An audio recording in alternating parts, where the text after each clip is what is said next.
See, very good evening to all of you. Today we had one lecture already on the revision part, and now we are starting the balance part of the refund. Yesterday we have completed the export import, and now we will start the refund of the taxes. Very good evening to all the participants. Hemant, Gyanendra, Sutosh, Jyoti. Now. So refund could be due to multiple reasons. Refund could be due to the multiple reason. Why multiple reason? Because it could be export on payment of IGST.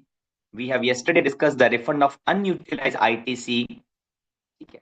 Then a refund on deemed export, refund of electronic cash ledger, refund on account of the taxes paid on the supply which is not provided either fully or partially, and for which invoice has not been issued. Very good evening.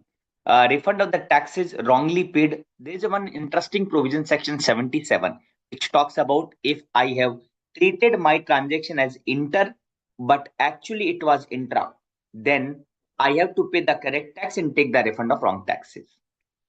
International tourist tax become refundable because of the judgment on finalization of the provisional assessment and purchase made by the UIN, United Nations, or foreign embassy, etc. Refund by casual taxable person, non-resident taxable person. A refund of additional IGST paid on account of the upward revision in the price. Okay. And refund of excess payment of the tax. These are the 12 situations, 13 situations in which the refund could be payable. Now, how the application for refund would be furnished? First, they are saying that refund application would be submitted in the form RFD01. Okay. Any person claiming the refund of additional IGST paid on account of the upward revision in the price of the goods subsequent to export. Please note, this is the new provision. Please note, this is the new provision. It was not earlier. So any person claiming the refund of additional IGST on account of the upward revision of the price subsequent to the export, matlab, I have made the export and there is additional price increase, then can I take the refund? Logically, answer was yes, but there was no much mechanism given in the provision of the law. Now they have added one new rule, Rule 89 sub Rule 1B, which talks about that any person claiming the refund of additional IGST on account of the upward revision in the price of the goods, then on which IGST refund at that time of export has already been sanctioned. And important point, that you have claimed the refund of original taxes has already been sanctioned, may file an application for refund of additional IGST paid electronically in RFD1. Okay. Registered person claiming the refund of any balance in the electronic cash ledger, they also have to file the RFD1. Refund of TDS or TCS deposited in the electronic cash ledger. You remember that at the time of GST return class, I have explained that how the TDS or TCS will be accepted. Correct?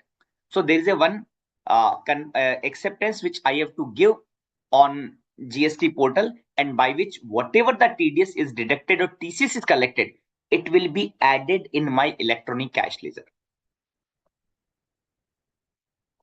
And once it will be added in my electronic cash ledger, Jyoti, just confirm one thing. Jyoti Kaka, just confirm one thing. Why you are not able to join the Zoom class? Is there any problem? Just confirm, because you are available. I am available to see you. I am able to see you in the board of studies, that particular dashboard, but you are not in the Zoom class. Can't you join the Zoom class? Just asking.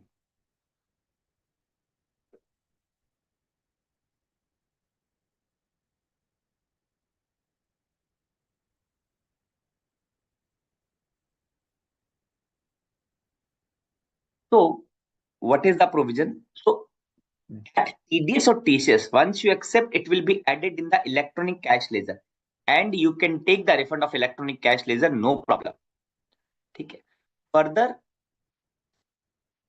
in case of refund of IGST paid on goods exported out of India, and yesterday we have discussed that there is no refund application required in case of the goods exported out of India. Shipping bill would be deemed to be the export application, refund application. Shipping bill filed by the exporter shall be deemed to be the application. The provision related to the refund of IGST have been discussed. Detail will discuss all these provisions. Now, what is the deemed export? Quickly give me the answer in the chat. Quickly give me the answer in the chat. What is the deemed export? Okay, okay. What is the deemed export?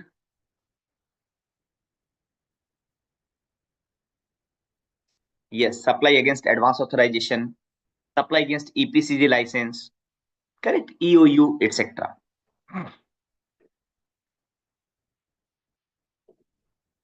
Then in this case, either supplier or the recipient, any one party can take the refund. Either supplier or recipient, any one party can take the refund.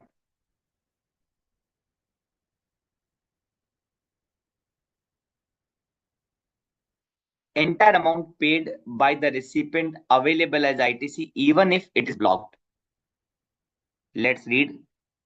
In respect of the supply regarded as deemed export, either recipient or the supplier are allowed to file the refund application. The refund in respect of the deemed export is the refund of the taxes paid on supplies. However, the supplier can seek the refund only in case where the recipient does not avail the ITC. Who is the recipient? So let's say, for example, I am a supplier and you are my customer, correct? And you are having that advanced authorization license, EPCG, or you are located in the EOU. So जब मैं आपको supply करूंगा, then it will be treated as deemed export. Either I or you, any one party can go for the refund. Now it says that if you have not availed the ITC, then I can take the refund and I have to obtain one undertaking. Supplier अगर refund के लिए जाता है, please note deemed export is the only transaction in which either supplier or recipient, any one party can go for the refund.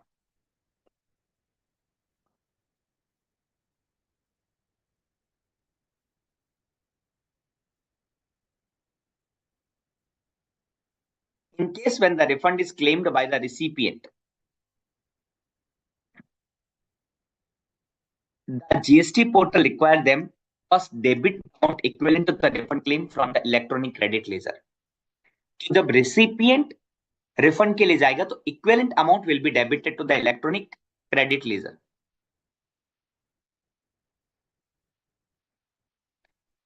They have to नहीं. See, if I am a supplier, see, that is very basic concept. Before telling, एक चीज बताता हूँ. There is a one basic concept of refund. One basic concept of the refund is unjust enrichment. मतलब क्या है कि ऐसा नहीं हो सकता कि I am collecting the tax from you and also getting the benefit of the tax from the government. It is not possible. ठीक है. तो concept of unjust enrichment is applicable for the entire chapter of the refund. In the deemed export they are saying either I can go to the government and take the refund. If I am going, then I will not collect the amount from customer. Obviously, मतलब क्या हुआ, मैं अपनी pocket से government को पे कर रहा हूं टैक्स एंड सब्सिक्वेंटली रिफंड ले रहा हूं. या आप रिसिपिएंट, आप मुझे टैक्स पे कर दो. If you paid the tax to me, then obviously I have collected the tax from you, then what is the requirement of refund? Government is saying then you, being a recipient, can go for the refund. In this case, any party can go for the refund, but otherwise जो refund के case है, उसमें क्या होता है कि वो tax collect नहीं करता रिसिपिएंट. रिसिपिएंट से टैक्स, जैसे सपोज कर मैं एक्सपोर्ट की बात कर रहा हूं Hemant. If I'm exporting the goods on payment of IGST, it means from my foreign customer, I am not collecting the tax part. I'm only collecting the basic value, and tax I am paying from my own pocket. इस case में क्या है, यहां पे choice दी है कि deemed export के case में आप कस्टमर से कलेक्ट कर लो, देन कस्टमर रिफंड के लिए चला जाएगा, या कस्टमर से कलेक्ट मत करो, आप रिफंड के लिए चले जाओ. यहां पे चॉइस है. Because of that this option is given.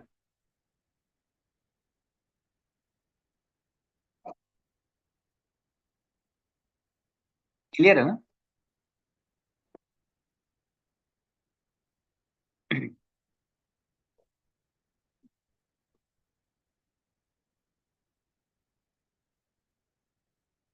Correct correct बेटा.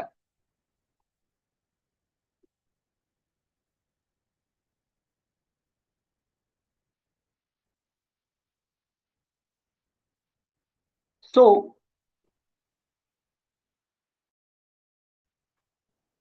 But the payer of the tax would get the refund.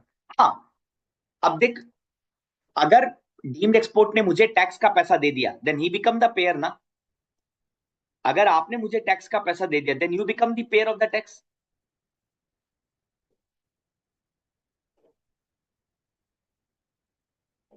Therefore, I am allowed to take the refund. Therefore, you are allowed to take the refund.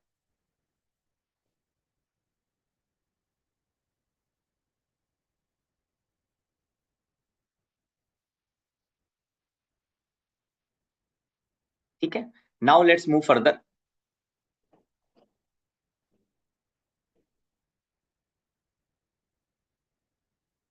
Let's move further. That they have to furnish an undertaking stating that refund has been claimed. अगर recipient refund claim करता है, the GST portal required them to first debit amount to the credit ledger. They have to furnish an undertaking stating that refund has been claimed only for those invoices which have been detailed in RFD1 for the tax period for which refund is being claimed. Amount does not exceed the amount of the ITC, obviously. Entire amount paid by the recipient available as ITC, even if it is under block category. One beautiful thing with respect to deemed export. It is important to note that ITC of the tax paid on deemed export allowed for claiming the refund is not the ITC in terms of the provision of section 16, 16, 17, 18. Please identify this difference. Please try to understand this difference. What is the difference? See, the deemed export are not getting the refund. Recipient of the deemed export are not getting the refund of ITC. They are getting the refund of taxes paid. देखो, normally जो ITC का refund मिलता है, like for example, if I'll talk about yesterday, we have discussed two concepts, unutilized ITC and a refund of the taxes paid under export. Export or inverted duty structure, you are allowed to take the refund of accumulated ITC, but that ITC should be eligible ITC only. It is not that you can take the ITC of 17.5, but deemed export के case में वो जो refund लेते हैं recipient, they are not taking the refund of accumulated ITC, they are taking the refund of taxes paid. But in that case, उन्होंने ये कहा कि even if that particular item for purchasing, let's say motor car, then also you can take the refund, so because it is not the refund of ITC. ठीक है. Further, they arose question whether to ITC availed by the recipient claiming the refund paid on the supply regarded is to be included in the net ITC for computation of the refund of 89.4, 89.5. So again, the question arises whether ITC availed by the recipient of the deemed export for claiming the refund of taxes paid on the supply regarded as deemed export is to be included in the net ITC for computation of 89.4, 89.5. Sir, what is 89.4? What is 89.5? Their formula. See, yesterday we have discussed that refund can be claimed for accumulated ITC in those two situations. Which situation? First is zero rated supply, and second is inverted duty structure. 89.4 is giving the formula for the refund. 89.4 is giving the formula for the refund. 89.4 कि export के case में ITC का refund कैसे मिलेगा, उसका क्या formula है. 89.5 is the formula for taking the refund of accumulated ITC in case of inverted duty structure. ठीक है. Then it says that it is clarified that since the ITC of the taxes paid on the deemed export allowed to recipient for claiming the refund of the taxes paid is not the ITC in terms of the provision, therefore such ITC availed by the recipient of deemed export for claiming the refund of taxes paid is not to be included in the ITC for computation of refund of unutilized ITC. Now, try to understand. I am supplier, you are my customer, you are having an advance authorization. So I have made the supply to you, you are taking the refund. First, whatever the taxes you are paying to me, that you will claim as ITC, and then you will file the refund application. For deemed export, you are claiming this not as ITC. It is only to be claimed. Why? Because when you file the refund application, equivalent amount will be debited in your credit ledger. So इन्होंने क्या कहा, CBIC ने circular 147 में कहा कि जो आप refund लेते हो, then it will be debited to the credit ledger. तो आप जितना मुझे टैक्स पे करे उतना अमाउंट आप आईटीसी में क्लेम कर लो.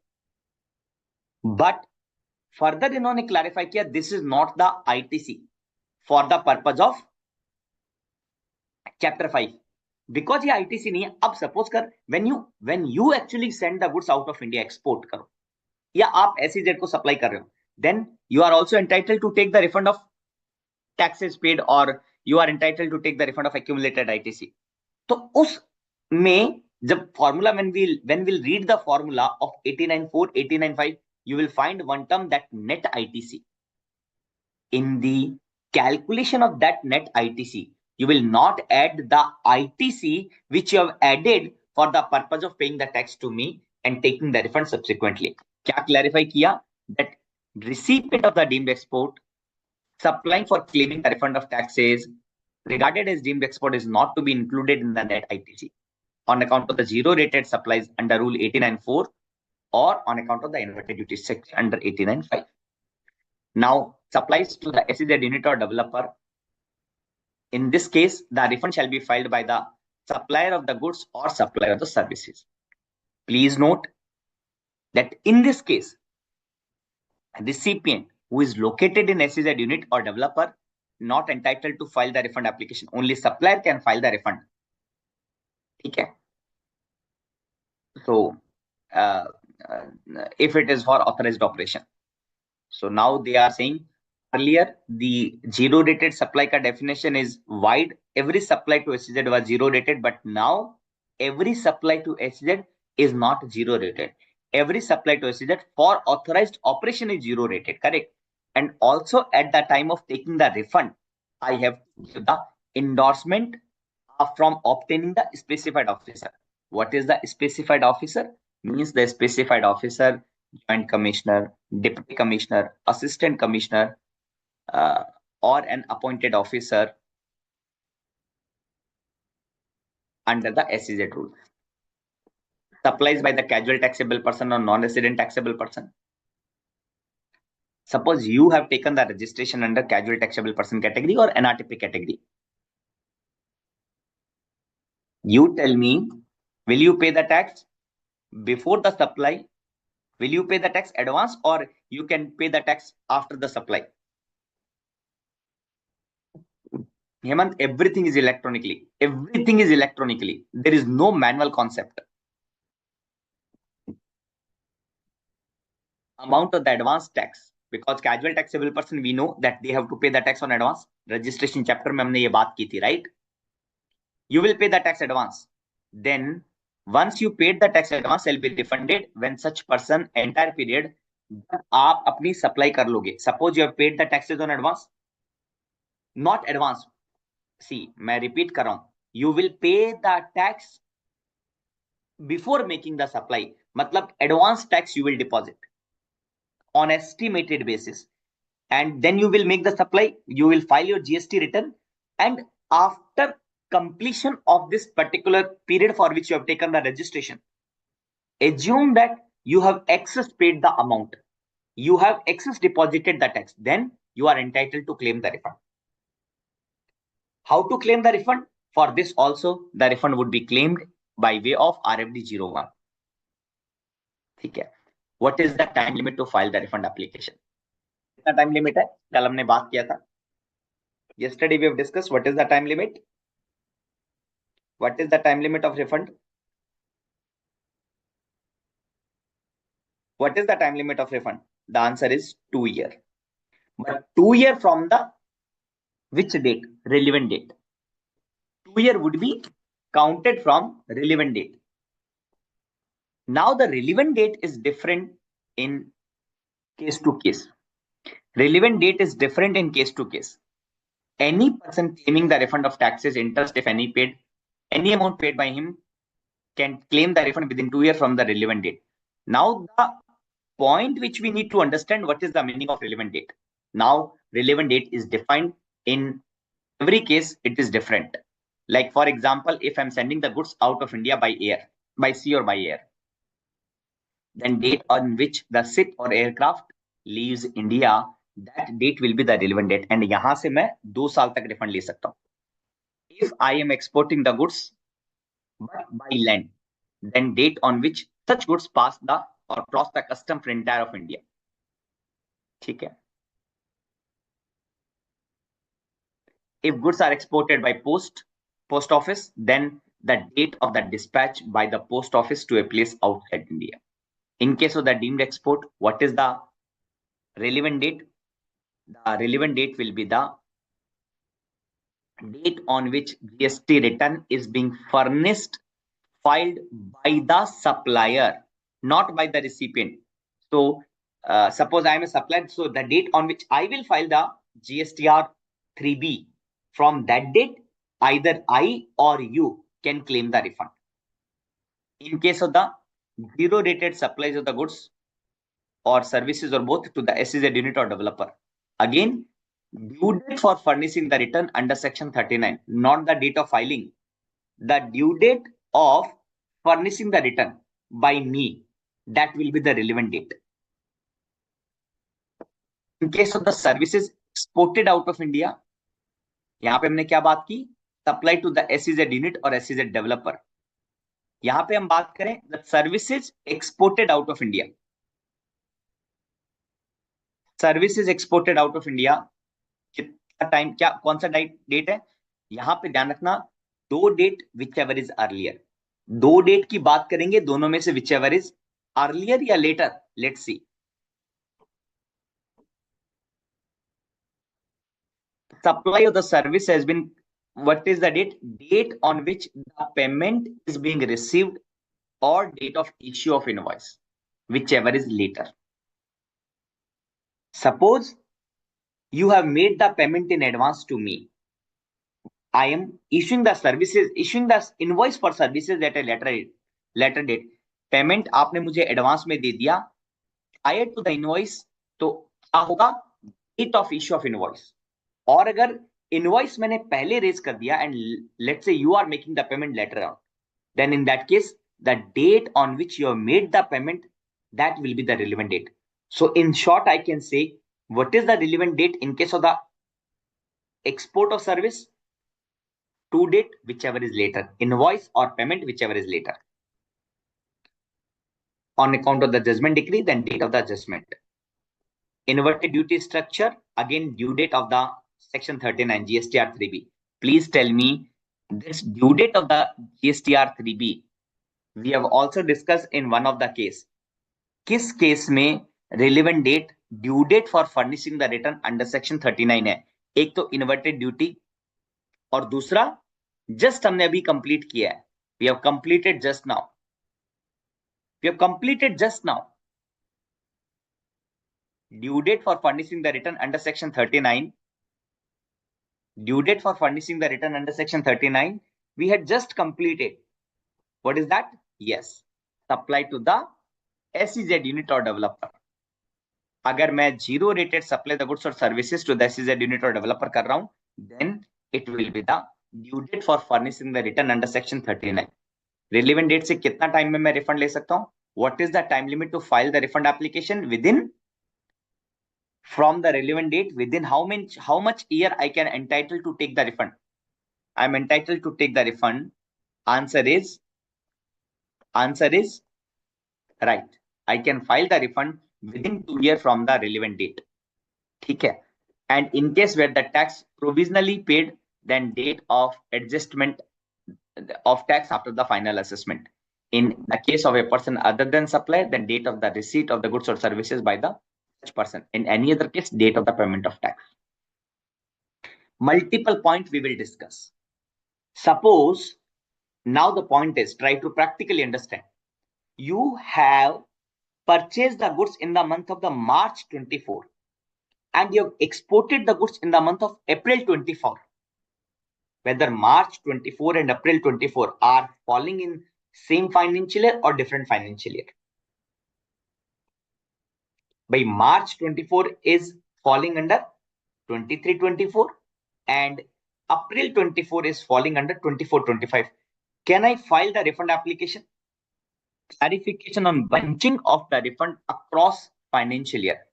Now answer is yes. You can club 2 year, no problem.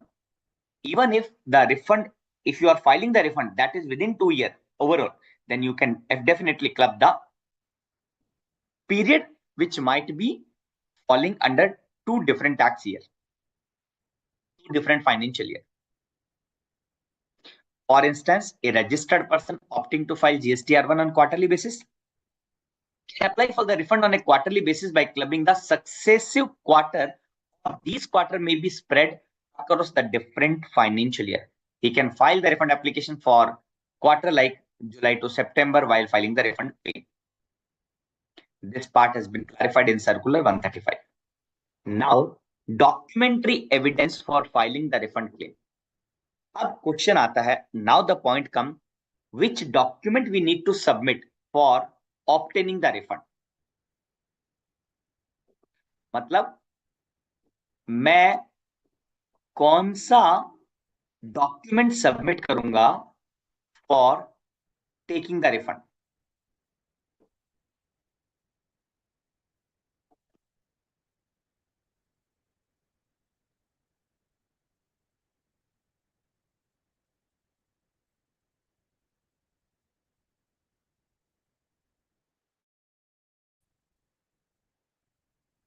So that part has been answered by the section 54 and read with rule 89. Let's discuss. The applicant need not elaborate the document along with refund applications. Fine. Such documentary evidence that may be prescribed to establish that refund is due to the applicant. पहला बात. दूसरा बात, such documentary or other evidence as the applicant may furnish that there is no unjust enrichment. क्या concept unjust enrichment का मैंने आपको समझाया था. Let me explain once again. Suppose I am making the supply to you and I have collected the tax from you. I have filed the refund application and government has given the refund to me. Don't you think that for one tax I have collected the double amount? एक मैंने अपने customer से collect किया and एक मैंने अपने government से claim कर लिया as a refund. So what is this? I become rich because of unjustifiable reason. I become rich because of unjustifiable reason.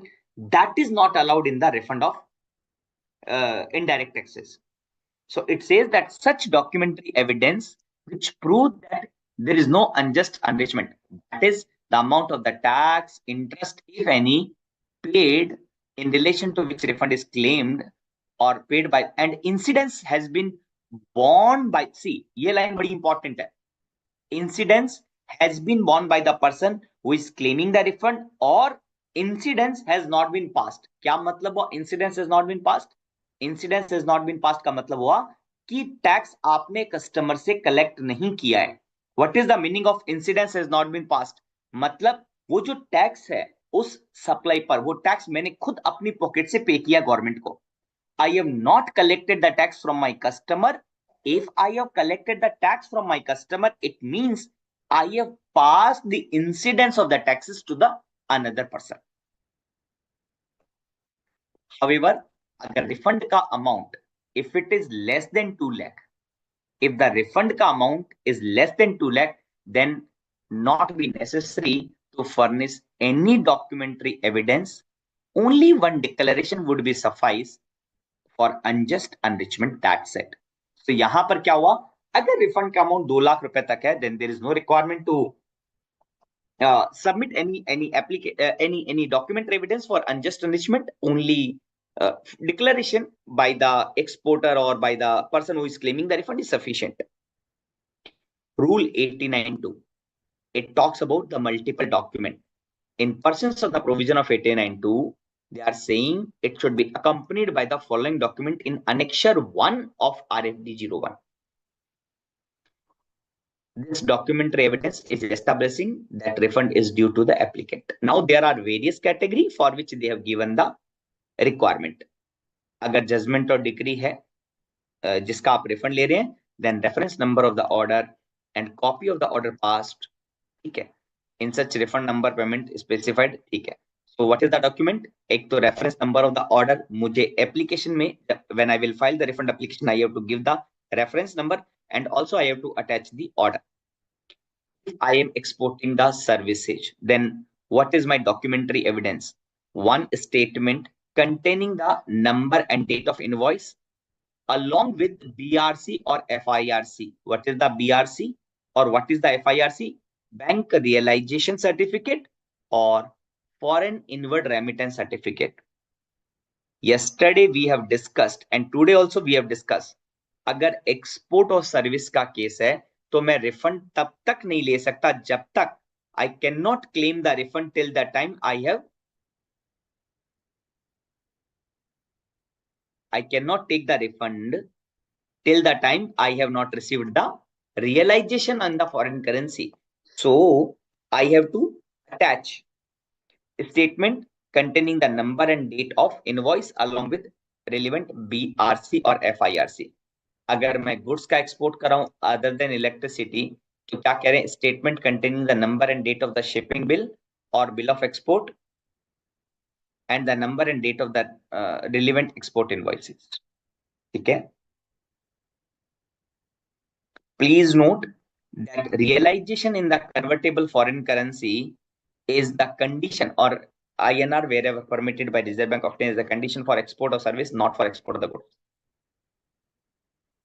But अगर realize नहीं होता पैसा, suppose if I have exported the goods, I have taken the refund from the government, but ultimately I have not received the realization in the foreign currency within the time limit given in the FEMA, then जो भी मैंने refund लिया है ना, I have to return, I have to pay back the refund to the government along with interest. See, if I ask the question, what is the relevance of realization of the foreign currency for export of the goods?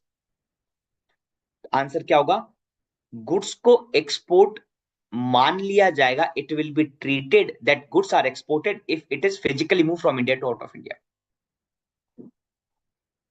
There is no condition regarding the realization of the foreign currency. There is no condition for realization in the foreign currency for treating the transaction as export of the goods. उसके बाद हमने कल बात किया था कि that goods के case में I can file the refund application even before realization of the foreign currency, right? Now new part we are reading that अगर मैंने गुड्स एक्सपोर्ट किया, गवर्नमेंट से रिफंड ले लिया, but ultimately I have not received the realization, then is there any replication? Yes. What is the replication? Replication is exporter has to deposit the amount of the refund along with interest within 30 days if the refund is not coming, if the realization is not coming within the time limit given in the FEMA. अगर मैं electricity को export कर रहा हूं, electricity is a goods, no doubt about that. If the supplier does not pay, then it can be recovered, na? It can be recovered. Very good evening, Jeannie. Very good evening. It can be recovered. See, we all know the taxes, if not paid, rot tip, not to be wrongly claimed. Okay, rot tip. अच्छा, ये हाँ, ये अलग scheme है. There is some benefit of the scheme. Absolutely correct, Jyoti. But अभी हम बात कर रहे हैं कि रियलाइजेशन अगर नहीं आता तो क्या करना पड़ेगा.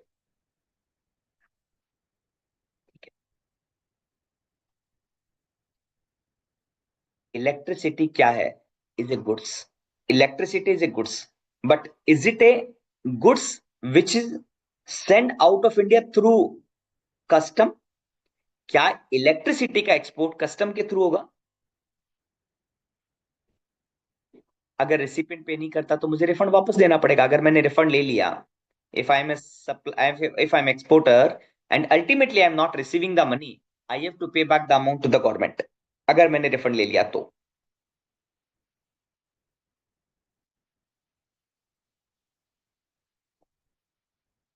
ठीक है. इलेक्ट्रिसिटी के केस में डॉक्यूमेंट की requirement, because it will not routed through custom, so the shipping bill का copy would not be there in case of electricity. तो what is the document required to be attached? Statement containing the number,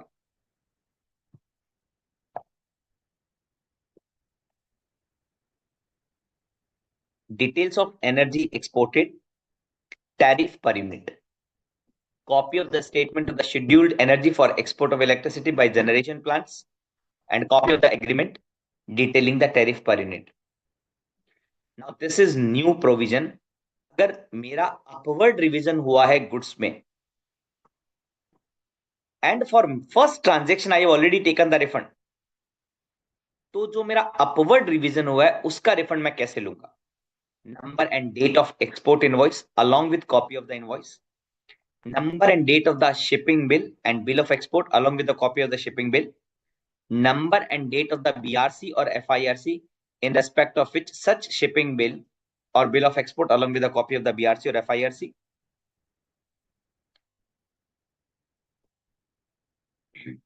the details of refund already sanctioned, the number and the date of the refund, relevant supplementary invoice of the debit note, the details of the payment of additional amount of IGST, proof of payment of such additional amount of the IGST, number and date of FIRC in respect of the forex received,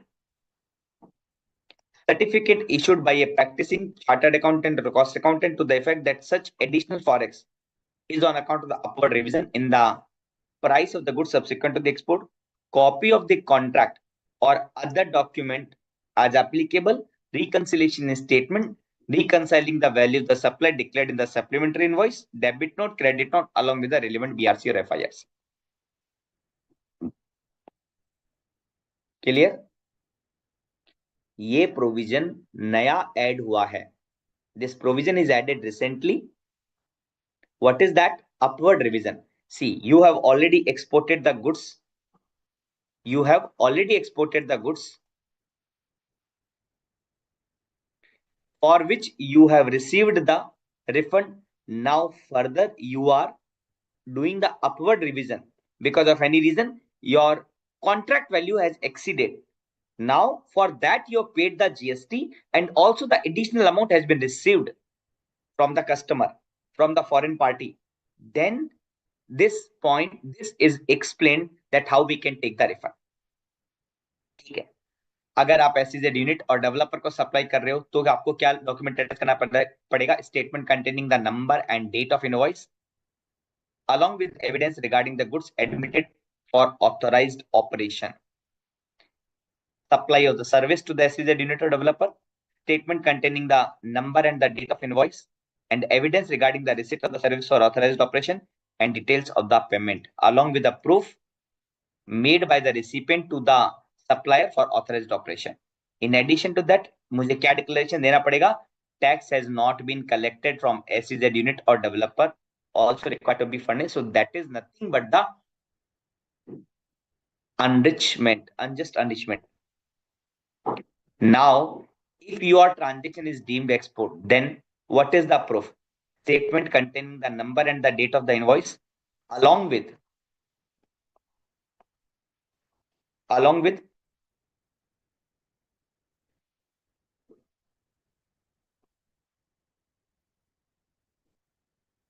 statement containing the number and the date of the invoice, along with an acknowledgement by the jurisdictional tax officer of advance authorization or EPCG, as the case may be, the said deemed export supply have been received by the said advance authorization EPCG holder, or a copy of the tax notice under which supply has been made.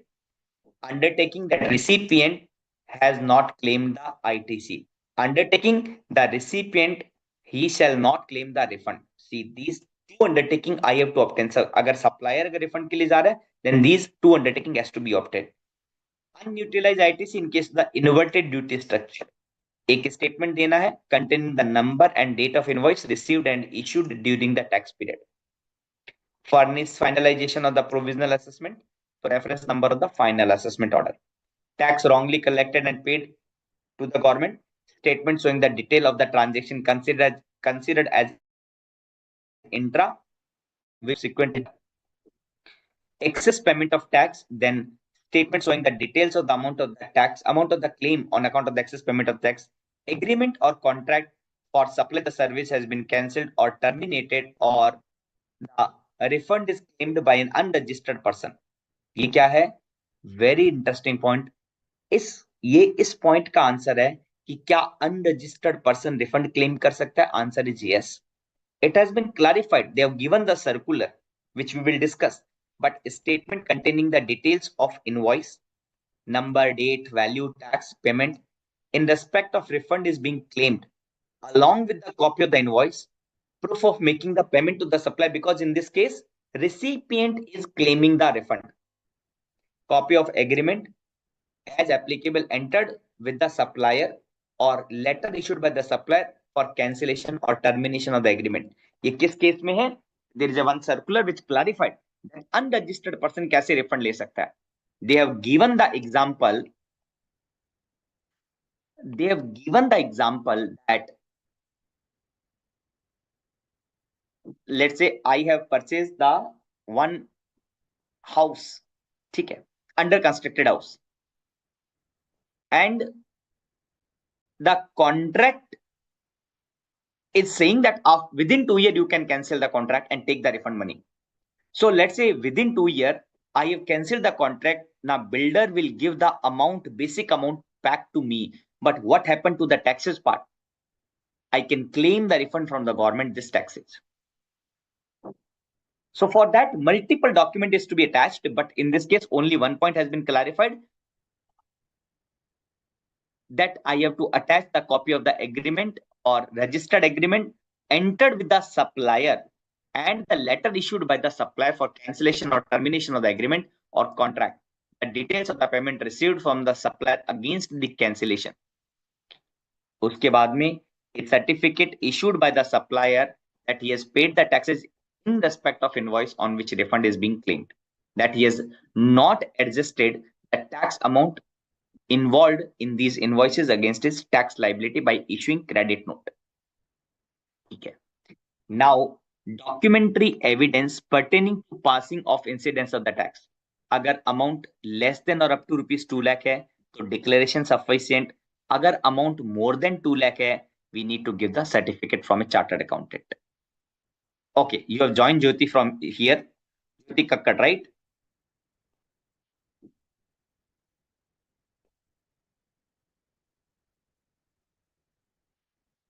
Okay, fine. So fine. So now I am not required to see that panel dashboard of BOS. So I can focus on the this particular part here only in the Zoom. All participants are here. Great. Now, no certificate, no declaration. Neither the declaration nor the certificate required. In which case, अगर ये आपके total जो 5 case हैं, there are the 5 cases in which you are not required to provide any certificate. First, refund of taxes paid on export of the goods or services or both on input or input service using in making the such export. जहां पे आप refund of taxes paid का refund claim कर रहे हो, not required to give the certificate. If you are claiming the refund of unutilized ITC due to the inverted duty structure, no certificate is required. If you are claiming the refund of the taxes paid on the supply which is not provided and for which invoice has not been issued, where a refund voucher has been issued, in the invoice accounts and records chapter, we have discussed one part that if I am receiving the advance from you, I will issue the one document which is called as a receipt voucher. And section 31, we have discussed that if suppose our contract is cancelled, then I have to pay back the amount advance taken from you. मैं आपको पे back कर दूंगा. तो अगर tax जो part है, that tax I can claim the refund. So for that, returning the money, I will issue the refund voucher. The expression invoice means the invoice which has been referred in section 31. Section 77. I have made the supply to you and I have treated this transaction as interested. Subsequently, either by the officer or by myself, identified that this transaction is not inter, it was intra. So I have paid the IGST. Now section 77 say that pay the correct tax and take the refund of wrong tax. Very simple. I am paying the tax again, but I will claim the refund of wrong taxes. In this case, no interest.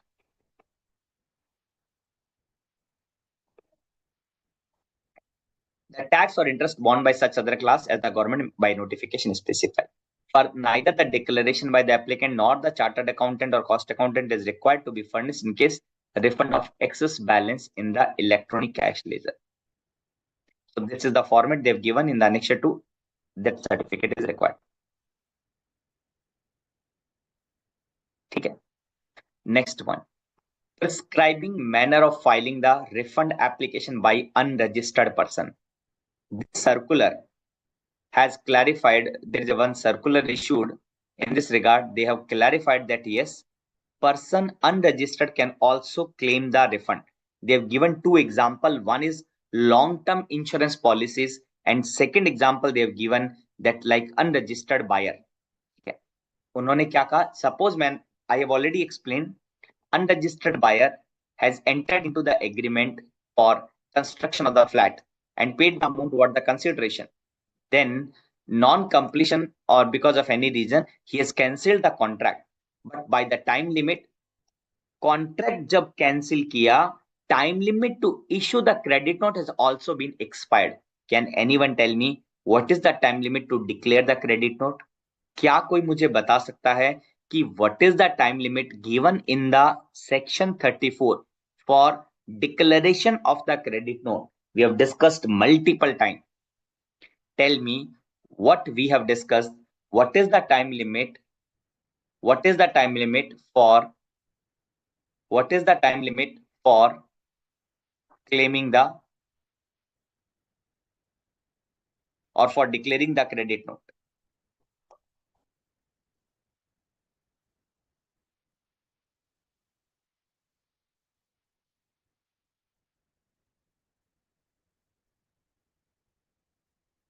The answer is 30th November following the end of the financial year or due date of furnishing of annual return, whichever is earlier.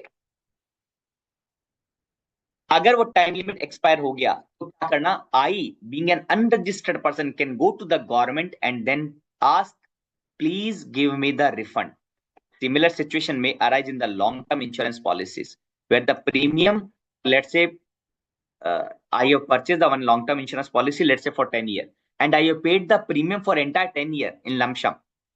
And then let's say after 3 years, I have cancelled the insurance policy. Then there is a clause that yes, I will get the refund of money. So insurance company will return the money only for the basic premium part. Taxes, now they cannot issue the taxes ka refund. Why? Because time limit to issue the credit note has been expired. तो अब उनके पास क्या chance है tax का? मुझे नहीं मिलेगा tax उनसे, किससे? सप्लायर से, इंश्योरेंस कंपनी से. सो what is the provision? I, being an unregistered person, can claim the refund of the taxes from the government. Because yesterday I told that section 54 subsection 1 use the word 50, that any person can claim the refund. Any person can claim the refund, right? So, in case where unregistered person has borne the incidence of the tax and has not been passed to any other person, said refund shall be paid to him instead of crediting to the consumer welfare fund. In order to enable such unregistered person to file the refund application, let me go to the GST portal. Then you will be able to understand. Now, services. If you go to the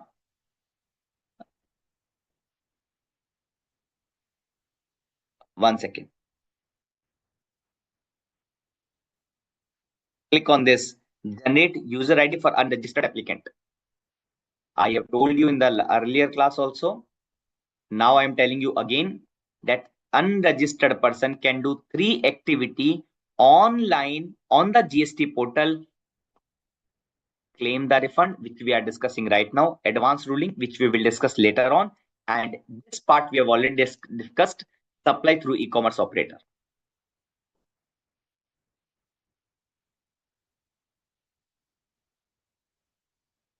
How they proportionate, then how to any rules. See, that will be only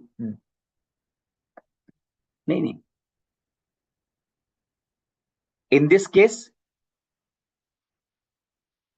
So for example, they have given, I have paid rupees 1 lakh. After the expiry of 3 years, they have refunded me, let's say 60,000, 70,000. So basically I can say 70% part is refunded to me. In the same pattern, जितना उन्होंने मुझे refund किया है 70%, let's say hypothetically I am calculating, तो जितना tax था उसका 70% मुझे रिफंड मिलेगा. This part has been clarified in detail in this circular.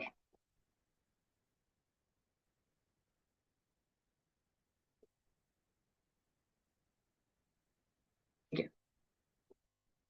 Now they are saying refund for unregistered person in RFD1 Rule 89(2). Moreover, it has been provided that a certificate of chartered accountant is required, that there is no unjust enrichment in case the applicant is not required to furnish in case where the refund is exceed rupees, if the amount is exceed rupees 1 lakh. Okay. Relevant date for filing the refund. The relevant date in respect of the case of the refund by a person other than supplier is the date of the receipt of the goods or services. In such case, मैं date क्या लूंगा refund application 2 year में? The date of issuance of the letter of cancellation will be considered as a relevant date in this case. बड़ा interesting scenario है. सी, unregistered person भी refund ले सकता है, ये अपने आप में एक नई चीज है. एंड उस केस में बाकी सारे प्रोविजन पर क्या एप्लीकेशन है, क्या मतलब है रिलेवेंट डेट का? Here you have to see that date of letter of cancellation of the contract or agreement by the supplier will be considered as the relevant date, and from this you can file the refund application within 2 years.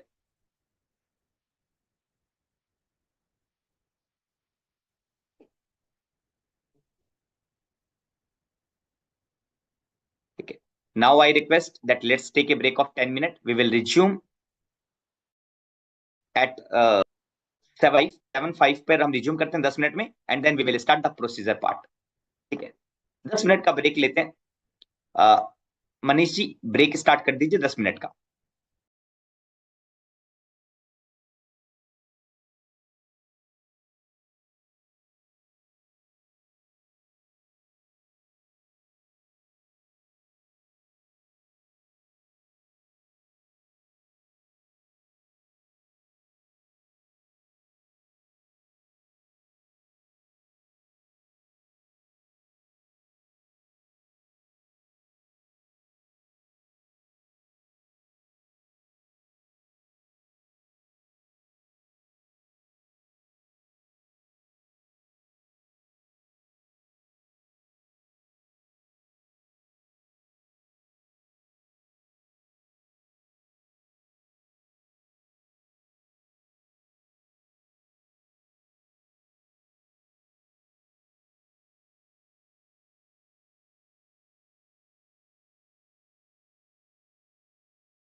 So now we were talking about what is the procedure for refund claim,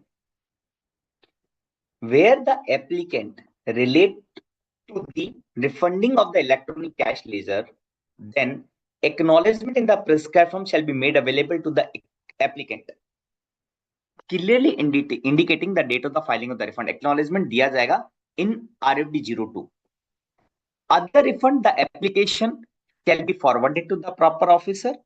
Officer shall, within a period of 15 days from the date of the application, is scrutinized, and if the application is found to complete, then acknowledgement in the prescribed form shall be made available to the applicant to the common portal.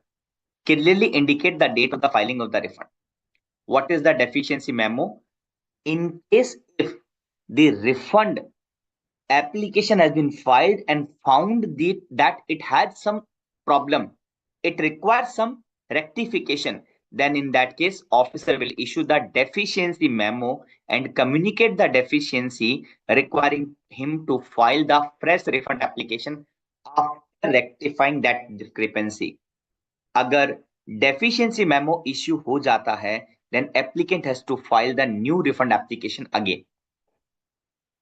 The time limit from the date of the filing of the refund application till the date of the communication of the deficiency shall be very, very important. This is very important. Try to understand. Let me again.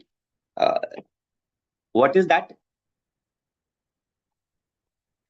See, now let's assume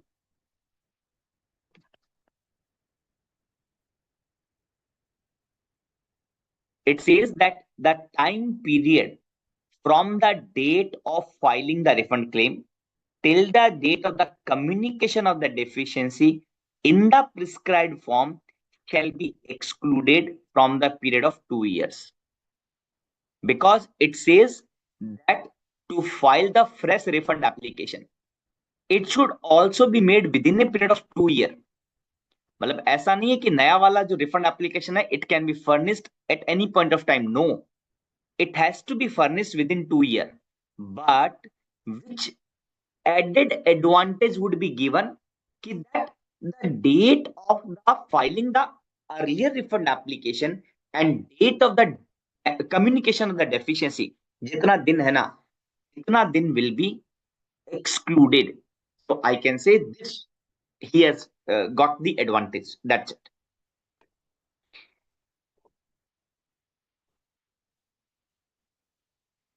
Clear hai na? I hope it is clear. Say for example that he has filed the refund application 1 year 8 months after. Now he has the 4 month, but he has filed the refund application 1 year 8 months. Now let's say after 15 days the refund application has been given, then he has to file the fresh refund application. Yes, he has the time limit of 3.5 months. No, he has the time limit of 4 months.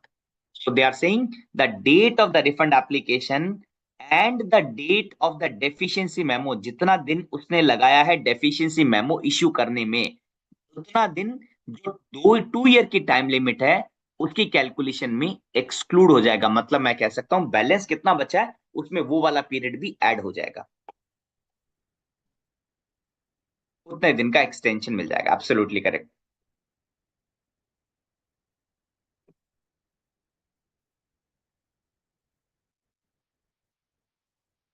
Then withdrawal of the refund claim. Suppose there is a concept of applicant कभी भी है ना, जो भी refund application before issuance of the refund sanction order or final refund sanction order, the applicant can withdraw the refund application any amount debited from the electronic credit or cash ledger while filing the refund application shall be credited back.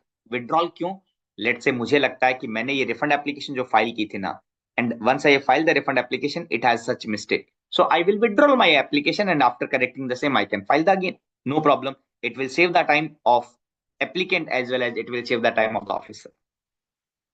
Grant of the provisional refund. It says that 90% of the total refund will be given immediately within 7 days, and balance 10% will be refunded after due verification of the documentation.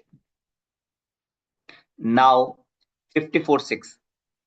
refund on account of the zero rated made by registered stipulate that other category refund, that is okay. Now, condition, limitation, and safeguard. The provisional refund shall be granted subject to the condition that person claiming the refund during any period of the 5 year immediately preceding the tax period to which refund relate, not prosecuted for any offense where the amount of the tax evaded exceed 2.5 crore. Fine. Officer, after scrutinizing the claim, evidence or being prima facie satisfied that the claim as refund is due to the applicant, shall make an order in the prescribed form. Okay. The officer shall issue the payment order. The same shall be electronically credited to the bank account given by the taxpayer. However, the payment order shall be required to revalidate where the refund has not been disbursed within the same financial year. Central government shall disburse the refund based on the consolidated payment advice. Order of the refund. Refund order. Upon examination of the application, the officer that a refund is due and payable to the applicant, then he will make the order sanctioning the amount of the refund, mentioning therein amount of the refund, amount adjusted and balance amount refundable. क्या adjustment करेगा? Against any outstanding demand. Refund to be granted in cash or credit based on the original mode payment. Very, very important. Very important. What is mean? Let's say what happened earlier. I need to pay the rupees 1 lakh. Suppose I need to pay rupees 1 lakh, but wrongly I have paid 10 lakh rupees to the government. Excess payment of tax. Am I eligible to claim the refund of rupees 9 lakh? क्या मैं eligible हूं 9 लाख रुपए का refund लेने के लिए? Answer is yes, you are eligible. What happened when I will file the refund application? 9 lakh rupees is credited in the bank account. 9 lakh rupees is credited in the bank account.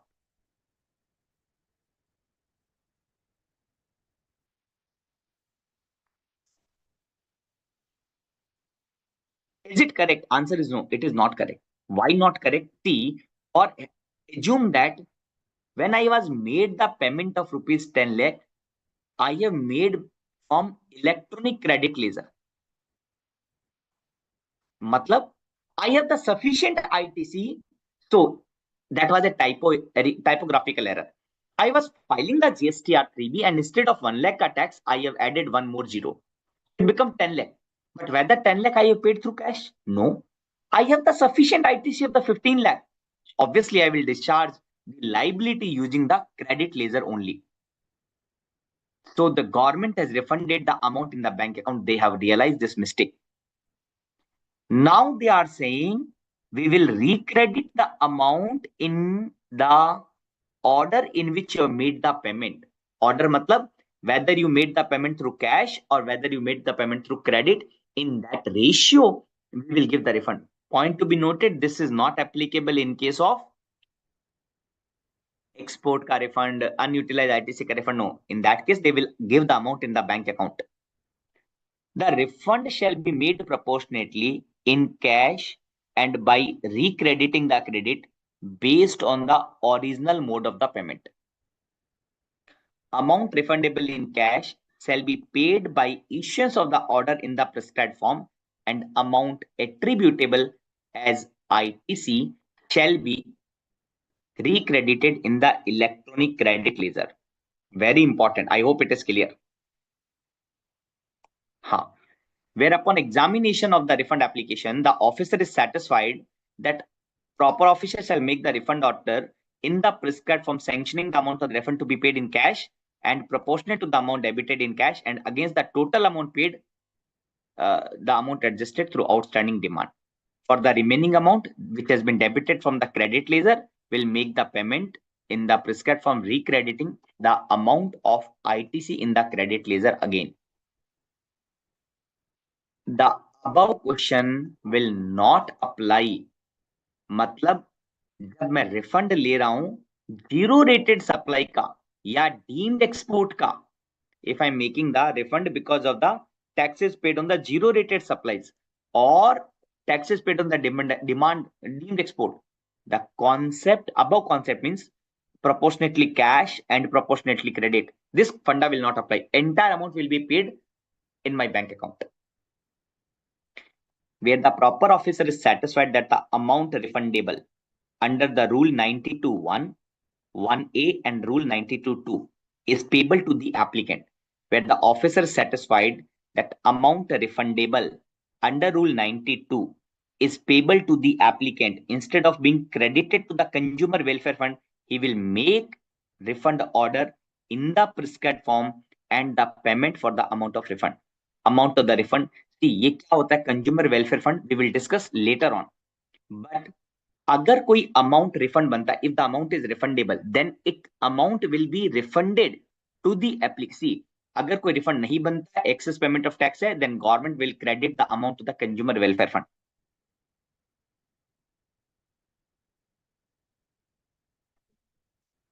ठीक है. But if the amount is payable to the applicant, then yes, instead of crediting to the consumer welfare fund, it will be given to the applicant bank account. ठीक है. अब क्या है, the refund order issued in the prescribed form shall not be required to be revalidated by the proper officer. However, the payment order shall be required to be revalidated where the refund has not been disbursed within the same financial year. Normally, it is not required revalidation, but if the financial year is different, then yes, revalidation is required. Where the officer is satisfied that amount refundable is not payable to the applicant. जहां पे लगता है कि amount तो refundable है, but it is not required to be paid. Let's say Mr. A is a supplier. He has raised the invoice by charging the GST of 18%, but actually उसमें GST 12% लगना चाहिए. Mr. A has made the supply by charging the GST at the rate of 18%, but he know that the tax would be 12%. Will the 6% be given to Mr. A? Answer is no, because he has collected from customer. He has collected the extra amount from customer. अगर एक को 6% का refund दे दिया तो it is unjust enrichment. It is unjust enrichment. Revalidation is the process of that officer. Revalidation बेटा क्या है, ये एक प्रोसेस है वेरिफिकेशन का, that is electronically, that is to be done by the officer only.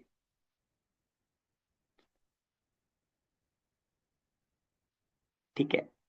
Then in that case, this 6% will not be paid to Mr. A. He shall make the refund order and issue the payment order. इस case में officer क्या करेगा, refund तो देंगे, लेकिन refund किसको देंगे, consumer welfare के अकाउंट में जमा करवा देंगे. There is a fund which is called as consumer welfare fund, CWF. Absolutely correct बेटा. एंड उसमें वो अमाउंट डिपॉजिट करवा देंगे. Time limit for issuance of the refund order. A refund order shall be issued by the proper officer within 60 days from the date of the receipt application, complete in all aspect.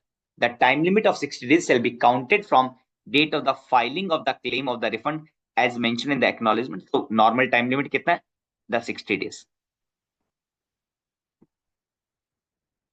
In case, so it is slightly theoretical chapter. It is slightly theoretical, but try to understand because it may be important. Practical question may also come on this chapter. Issuance of SCN and rejection of the refund claim. In case the claim is sought to be rejected by the officer, the so-called notice has to be given online on which the refund sought to be rejected. Applicant need to file the reply within 15 days. No claim can be rejected without putting the applicant to the notice. It is the basic funda. It is the basic funda. Constitutional provision, principle of natural justice.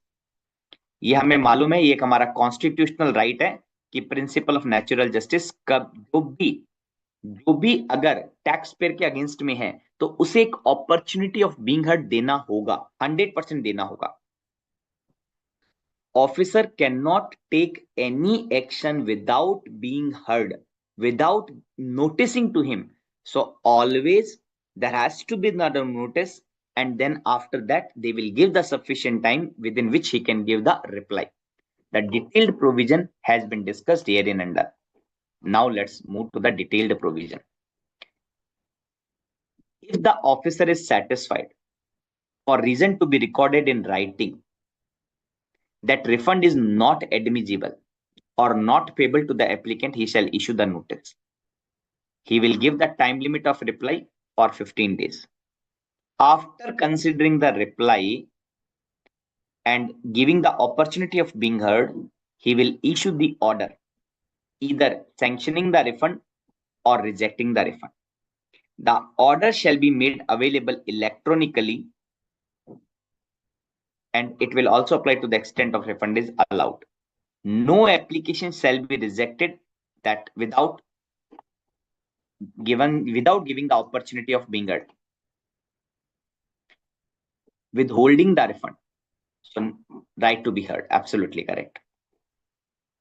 Now the question comes, can the refund claim be withheld where an order is subject matter of an appeal or further proceeding, or where any other proceeding under this act is pending? The commissioner is of the opinion that granting the refund is likely to have the adverse effect in the said appeal or other proceeding on account of the fraud committed, etc. Then, after giving the taxable person an opportunity to being heard, withhold the refund as he may determine. Rule 92 sub-rule 2 says that where the officer is of the opinion that refund is liable to withheld, then he will pass the order informing the applicant the reason कि वो withhold क्यों कर रहा है. Withhold मतलब stop कर देना, refund नहीं देना. Where the officer is satisfied that the refund is no longer liable to withheld, then he will pass the order for release of the refund. Stipulate 54 subsection 10 says that any refund is due to the registered person who has defaulted in furnishing the return or who is required to pay the TIP, tax interest penalty, which has not been stayed by the court, etc. By the specified date, the officer may withhold the payment of the refund until the said person has furnished the return or paid the taxes interest penalty, or deduct from the refund due any tax, interest, penalty, fee, or any other amount which the taxable person is liable to pay but which is remain unpaid under the existing law. ठीक है. Section 50 specified date means date, last date for passing an appeal.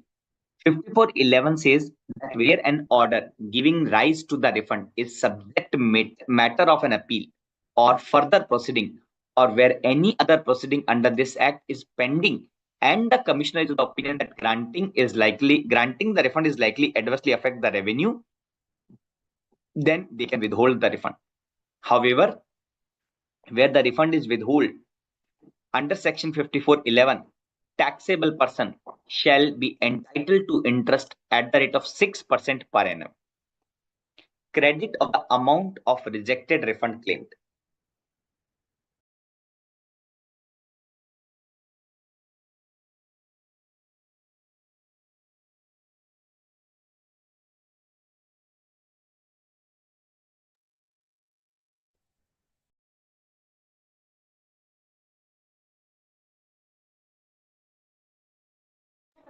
नहीं, नहीं. However, where the credit of the amount rejected, credit of the amount of rejected refund claim, where any deficiency has been communicated, earlier debited shall be credited to the electronic credit ledger. Very interesting point. See, मैंने refund application file की for ₹1 lakh.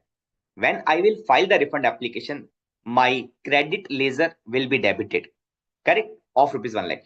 Now, agar you are the officer and you have rejected that refund application, so जैसे आप reject करोगे ना, तो 1 lakh जो मेरा debit हुआ ना, it will be recredited. Where any amount claimed as refund is rejected, either fully or partially, the amount debited to the extent of rejection shall be recredited to the credit ledger by an order made in the prescribed form.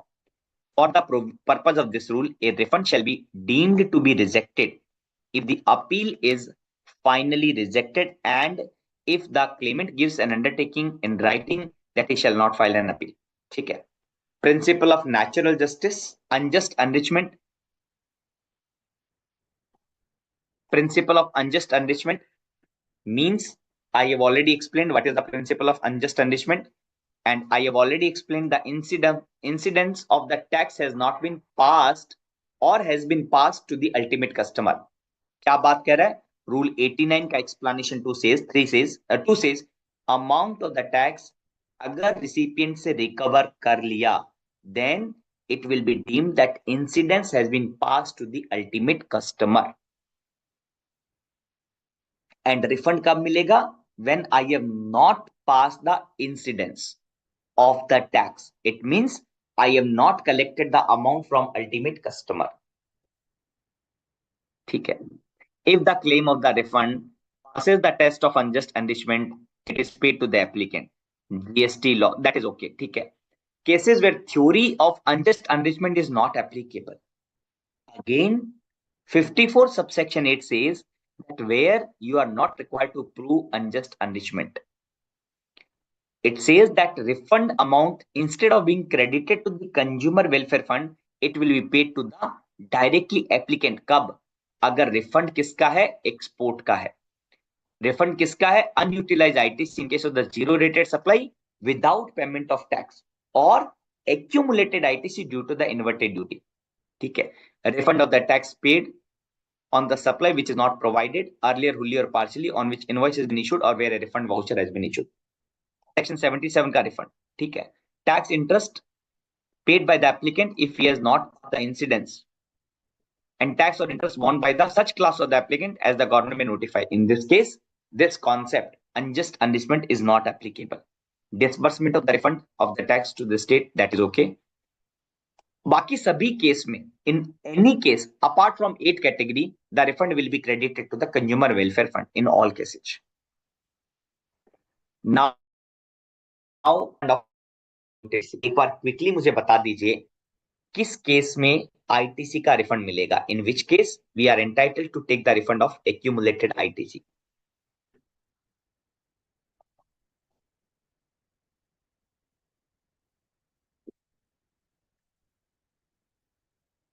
yesterday we have discussed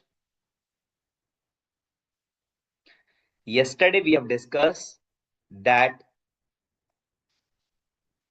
we are entitled to take the refund of accumulated ITC. We are entitled to take the refund of accumulated ITC in 2 cases only. One is zero rated supplies without payment of tax, and second is inverted duty structure. Kindly confirm, if I am going the refund for export zero rated supplies, तो मुझे refund किस किस component का मिलेगा? Input service, capital goods. There are 3 component. Will I be entitled for all the 3 component? Will I be entitled for all the 3 component?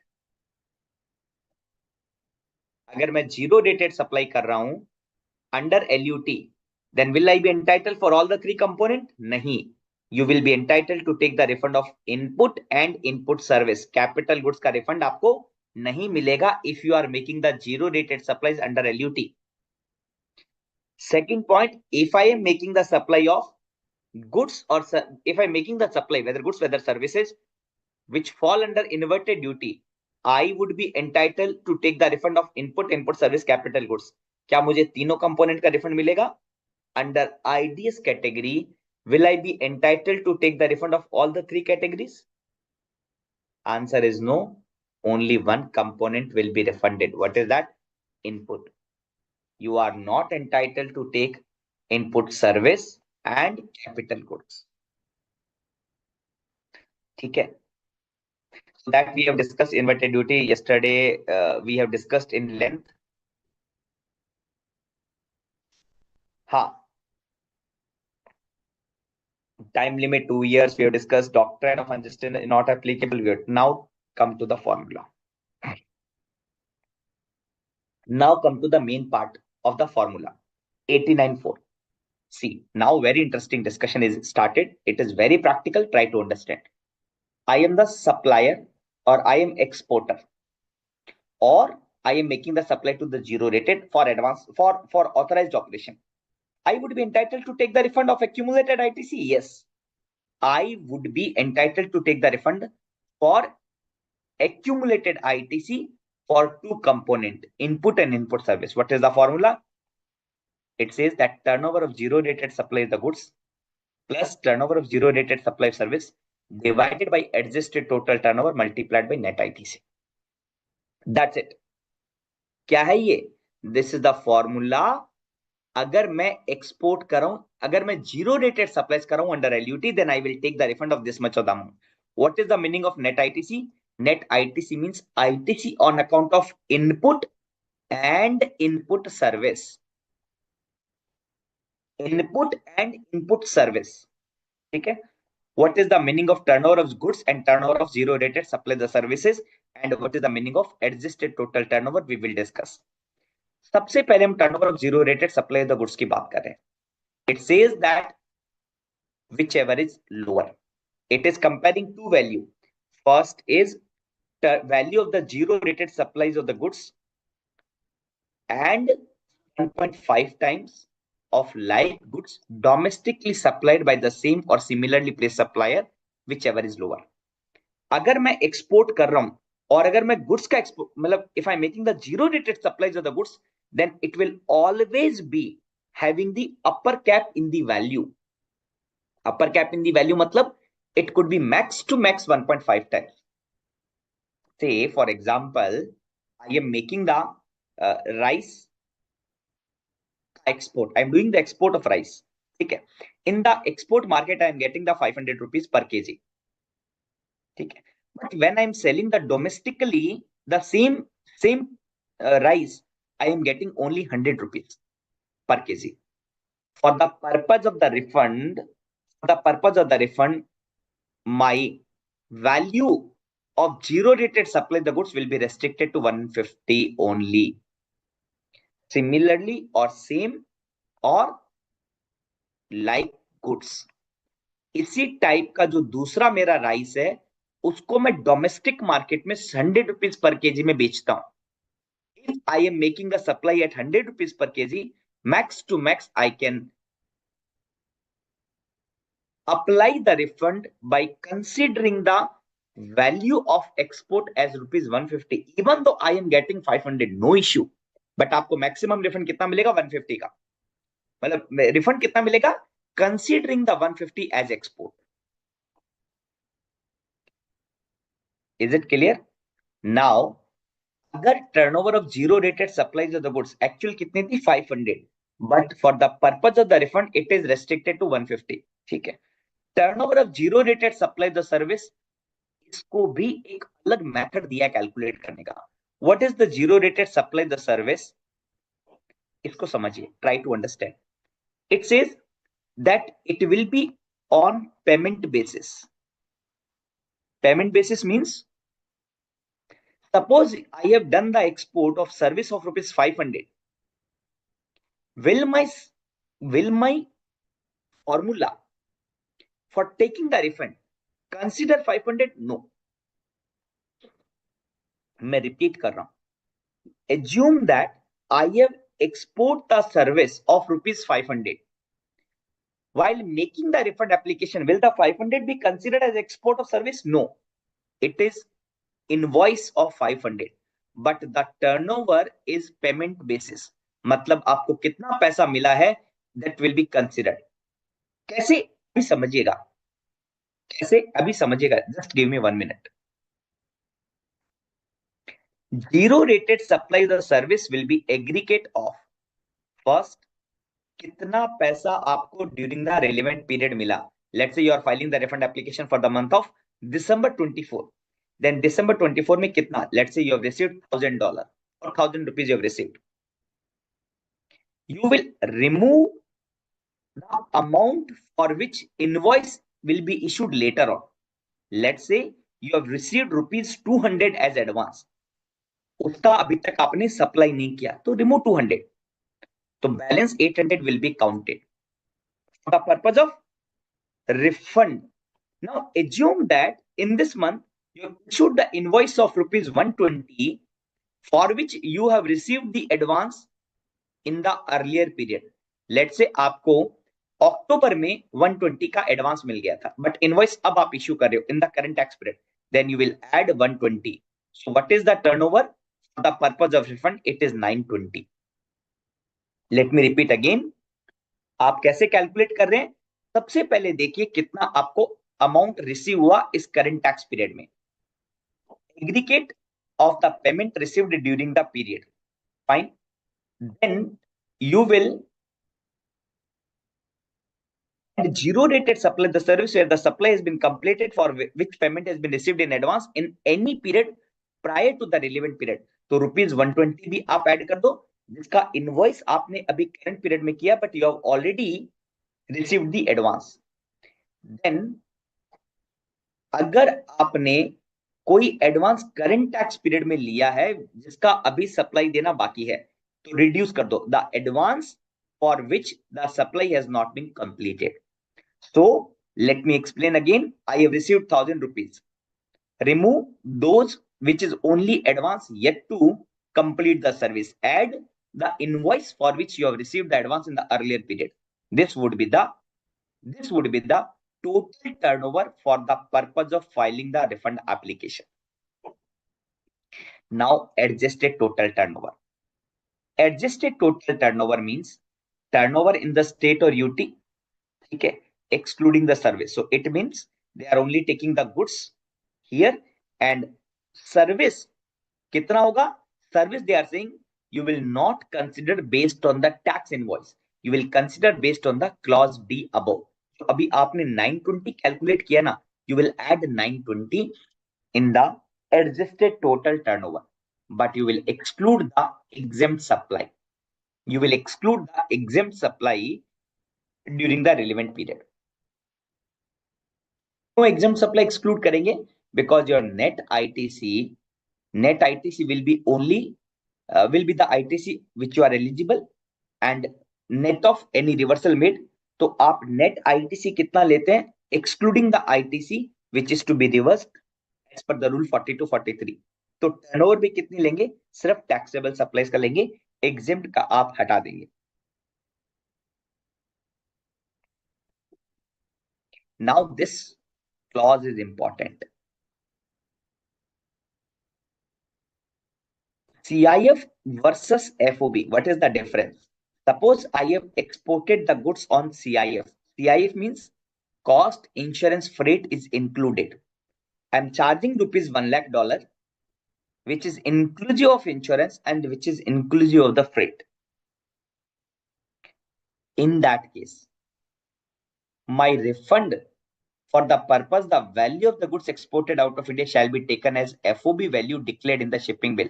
But इस case में भी जब शिपिंग बिल बनता है, when the shipping bill will be prepared, it will have कितना cost है goods का, कितना इंश्योरेंस है और कितना फ्रेट है. It will have the bifurcation.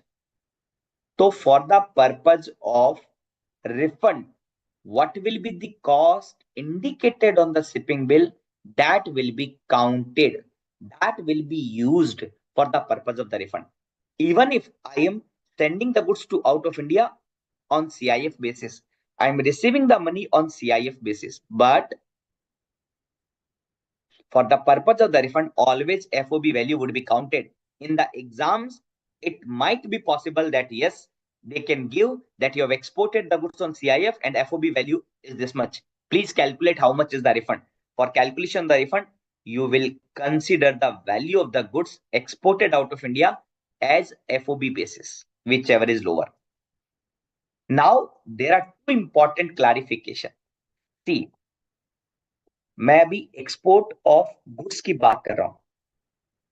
Here you have adjusted the turnover by considering maximum 1.5 time for the purpose of formula में देखो क्वेश्चन क्या था कि ये जो वैल्यू आपने लिया है इसको या तो आपने 1.5 टाइम्स तक आपने एडजस्ट कर दिया, प्लस अगर सीआईएफ और एफओबी है तो आपने एफओबी वाला कंसीडर किया. एम आई राइट? तो डाउट ये आया while calculating the total turnover, while calculating the total turnover, will we take the value of the export as 1.5 times and as FOB, और यहां पर जो मैं टर्नओवर कैलकुलेट करूंगा ये एक्चुअल इनवॉइस के ऊपर होगा. That was doubt which has been raised and clarified that आप सेम लेंगे जो वैल्यू आपने एक्सपोर्ट ऑफ गुड्स की काउंट की है, सेम वैल्यू यहां पर आप टोटल टर्नओवर के लिए लेंगे. How it has been clarified, let's go. The clarification was value of the goods exporting out of India will be same as being taken as per the above explanation inserted in the said rule 187 for more detail. ठीक है. हाँ. Now they have given one formula 89.5. 89.5 क्या चीज है? Inverted duty का refund की बात करता है. It is talking about inverted duty refund and this formula has been revised. You know, earlier the formula was limited to this much of the amount. पहले जो फॉर्मूला था वो इसका था. उसके बाद में सुप्रीम कोर्ट के एक जजमेंट के कारण they have given that direction to the center that kindly consider the formula again because it had some anomaly. उसके बाद इस फॉर्मूले को रीचेक किया गया and they found this anomaly and they have been added. Now try to understand. एक बार मेरे को वापस कंफर्म कीजिए. In case of the inverted duty structure I would be entitle to take the refund. I would be entitle to take the refund of input, input service या capital goods. मैं inverted duty structure के case में refund किसका लूंगा? Input का, input service का या capital goods का? इनपुट का, इनपुट सर्विस का या कैपिटल गुड्स का?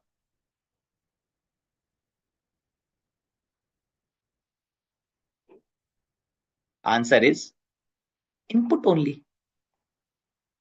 Input only, sir. We will take the only input. Now try to see the formula and understand what was the anomaly. Let's say इसको एक फॉर्मूले के माध्यम से समझते हैं, एक प्रैक्टिकल एग्जांपल के माध्यम से समझते हैं. Just give me 1 minute.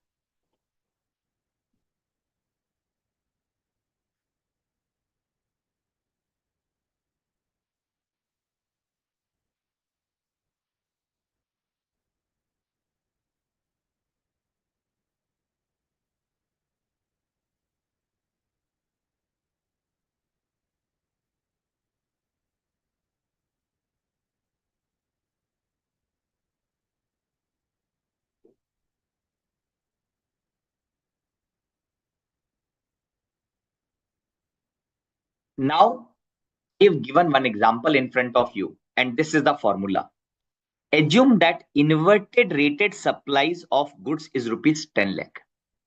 Turnover of other goods is 6 lakh. Total turnover is 16 lakh. Assume that in the current month you have availed the ITC of 120, input service 30,000, capital goods 50, total ITC 2 lakh. And what is the tax rate on outward supply? 5 lakh. पहले मुझे बताइए, first you tell me what is the meaning of inverted duty. What is the meaning of inverted duty? Inverted duty means rate of taxes, rate of tax on input, rate of tax on input is higher than rate of tax on outward supply. Please note, outward supply can be goods or can be of services, no problem. But when you will compare and come to the conclusion that it is inverted duty, you will compare the rate of goods only. Input matlab input service, if it is higher, you will not consider input service, you will not consider capital goods. Comparison के लिए अगर goods आपका raw material का rate 18% है और आप output supply of service कर रहे हैं उसके ऊपर rate 5 है, क्या ये inverted duty है? Yes. आप inverted rated supply of the goods और services, आउटवर्ड सप्लाई कुछ भी हो सकता है, बट इनपुट, इनके लिए जो कंपैरिजन करेंगे you will compare the goods only. ठीक है. Now let's, in this case what is the output rate? 5%. What is the input rate? 18%. I can say it is inverted duty. Refund would be admissible. Yes, refund would be admissible. What is the formula? Turnover of inverted rated supply of goods. Tell me in this example what is the turnover? आपके सामने example है, you tell me, I will put the formula. आप मुझे बताते जाइए, I will put the in the formula. What is the inverted rated supplies of goods? What is the turnover of inverted rated supplies of the goods? The answer is 10 lakh rupees. Answer is 10 lakh rupees. Absolutely correct. Tell me, what is the net ITC? Will it be 2 lakh? Will it be 120? Will it be plus 30? Will it be plus 50? कितना है net ITC? What is the net ITC?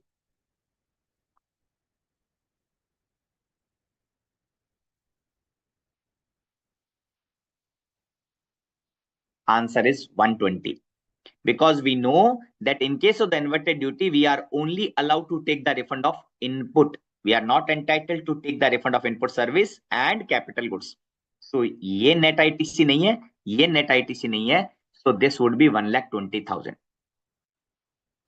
Adjusted total turnover. What is the total turnover? 16 lakh.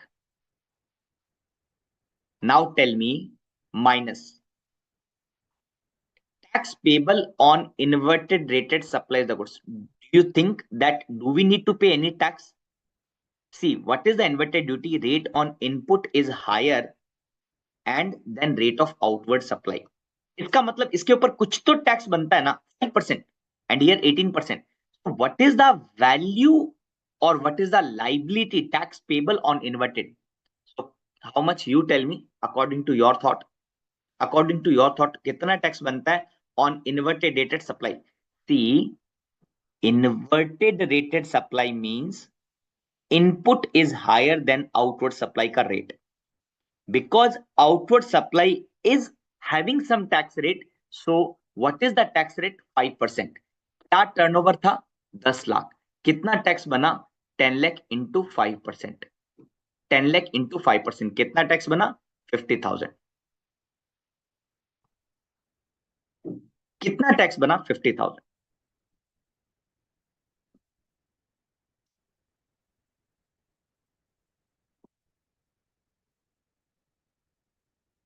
Clear है? Is it clear कि 50,000 कैसे calculate किया?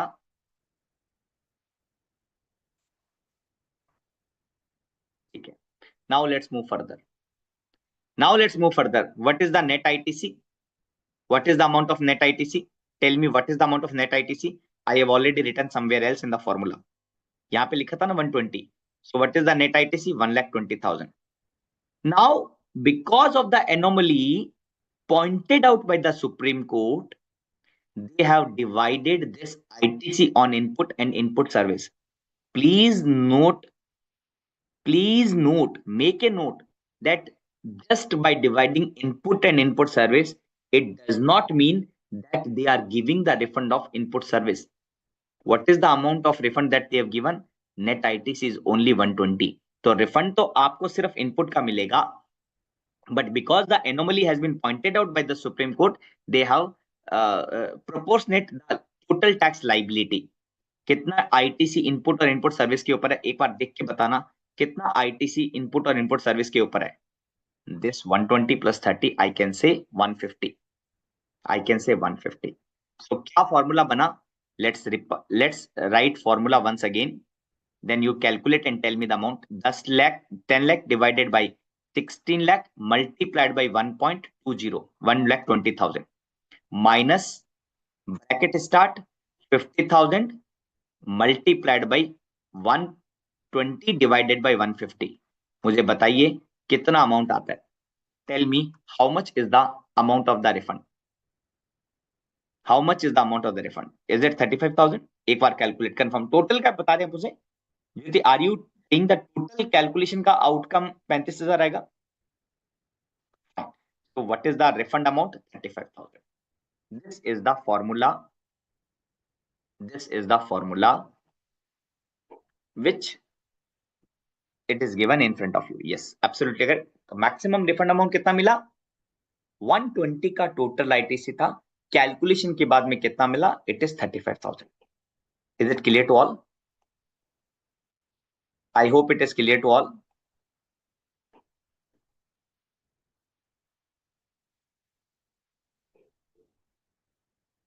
ठीक है, it is clear ना? Now एक बार देखते हैं, formula is clear, net ITC adjusted total turnover क्या मतलब है, everything has been clarified by me. ठीक है, now there are certain clarification which has been given, which we will discuss in detail. At the same point, credit accumulated, clarification of input, to be का reflection, yes, okay, fine. The break of 10 minute. एक बार वापस बताइए ना कि input service को denominator में क्यों consider किया। अच्छा, ये मैं चीज बता देता हूं। देखो अभी बड़ी इंटरेस्टिंग प्रॉब्लम थी, तो आपने पूछा इसलिए मैं बता देता हूं। Let me talk.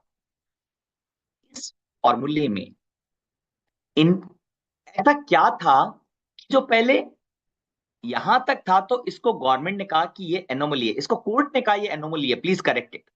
Fine, what was the anomaly and why it has been considered, you tell me. मैं सिर्फ रिफंड इनपुट का दूंगा, इसमें कोई प्रॉब्लम नहीं है, that is the law. So law is saying that I will give the refund of input. तो उन्होंने नेट आईटीसी को क्या कहा, I will give the refund of input, no problem. But इसकी जितनी लाइबिलिटी है 50,000 की, क्या मुझे लॉ में कहीं लिखा है कि ITC can be made through input only? Liability जो डिस्चार्ज करनी है 50,000। देखो एक बात बताओ, एक बार मुझे वापस इस फॉर्मूले में आते हैं, एक let me open that slide once again, then you will be able to understand. यहां पे आपका टोटल रिफंड अमाउंट कितना बना, 75,000। टोटल रिफंड अमाउंट 75, और उसमें से आपने 40 कम कर दिया, correct? The refund is 35,000। Assume that अगर ये नहीं होता, लेट से एक बार एज्यूम करो बेटा, अगर ये नहीं होता, लेट से ये नहीं होता, तो क्या होता? इसका आउटकम 75,000 और माइनस कितना होता, 50,000। तो रिफंड कितना मिलता, 25,000। यही होता ना? अब इन्होंने कहा, सुप्रीम कोर्ट ने कहा इस केस में, हाँ लिखा हुआ है लॉ में कि आपका जो इन्वर्टेड ड्यूटी का टैक्स लाइबिलिटी है, इन्वर्टेड का जो टैक्स लाइबिलिटी है, वो सारा का सारा आप इनपुट की आईटीसी से डिस्चार्ज करोगे। Where it is written that liability on inverted duty will be paid through ITC of input, ये तो कहीं नहीं लिखा ना। नेट आईटीसी का मैं रिफंड दूंगा on account of input, that is absolutely correct, no no problem. But where it is written कि जो लाइबिलिटी बन रही है वो भी मैं सिर्फ इनपुट के थ्रू डिस्चार्ज करूंगा, no where it is written. Therefore they are saying जो लाइबिलिटी आपकी 50,000 है, इसको एज्यूम कीजिए आपने इनपुट और इनपुट सर्विस दोनों को यूज करते हुए डिस्चार्ज किया। तो उन्होंने क्या किया, 120 डिवाइडेड बाय 150, तो कितना बना, इस रेशियो में डिवाइड किया तो इसका बना कि out of 50,000 40 is paid through input and 10 is paid through input service. तो इस 50,000 को बेटा हमने क्या किया, input divided by input plus input service के रेशियो में प्रोपोर्शनेट कर दिया, अपोर्शन कर दिया। हमने ये निकाला कि 50,000 में कितना अमाउंट पेबल है फ्रॉम आईटीसी ऑफ इनपुट, जो कि 40 आया। अब जो मैक्सिमम रिफंड अमाउंट बनता था उसमें आप 40 रिड्यूस कीजिए, तो जो आपको रिफंड मिलेगा वो 35 का मिलेगा। कुछ क्लियर हुआ? Is that clear? थोड़ा सा कुछ क्लियर हुआ बेटा? ठीक है, ठीक है। तो अभी हम 10 मिनट का ब्रेक लेते हैं। विल रिज्यूम एट 5 पर, 8:05 पर will resume and then will complete the balance part of this chapter. Let's take a break, ठीक है, of 10 minute. Manish ji break start कर दीजिएगा।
अभी आपको समझ में आ गया होगा, I hope you all are clear that why they have made the amendment in the formula.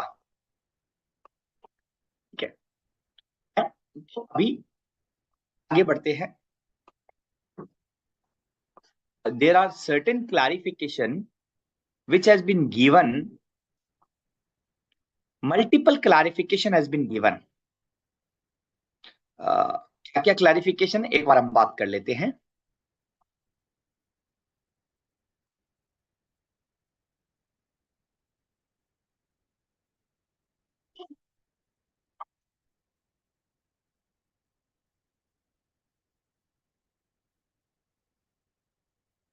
There may see different point of time and same point of time, इस कॉन्सेप्ट को समझिए। This point has been clarified by two circular. What is the meaning of different point of time and what is the meaning of same point of time? Fine. They are saying that if particular item having the tax rate at different point of time, suppose on 1st Feb, I have purchased the goods at 18%. I am trader of the goods. Assume that I am trader of the goods. On 1st February, I have purchased the goods at 18%. On 2nd February, the government has reduced the tax rate on that goods as 5%. So जब मैं cell करूंगा, मैं कितना tax पे करूंगा उस goods पर? 5%. When I purchase the goods, what is the tax rate? 18. Is it inverted duty? तो उन्होंने कहा नहीं. Is it inverted duty? Answer is no. If I am doing the trading of the goods, which having that tax rate different at different point of time, it is not the case of inversion. तो यहां पे आपको refund नहीं मिलेगा. Then the point which has been asked in another circular, what is the tax rate on merchant export? Can anybody tell me what is the rate of the taxes on merchant export? What is the rate of the taxes on merchant export? 0.1%. 0.1%, right? Now let's say I am making the supply to the merchant exporter. I am purchasing the goods at 12%, making the sale at 0.1%. Is it allowed? Can I take the refund of inverted duty or it is not allowed? Some location or some officer are rejecting the refund where they are giving the reference of the circular 135. They are saying because it is tax rate attracting the same tax rate at same point of time, we will not give, or the different point of time we will not give. It has been clarified by another circular that inverted duty is attracting the same tax rate or different tax rate. Will it be the same point of time or different point of time? This part has been clarified and they are saying that inverted duty, अगर कोई भी rate of the taxes is being reduced because of any notification,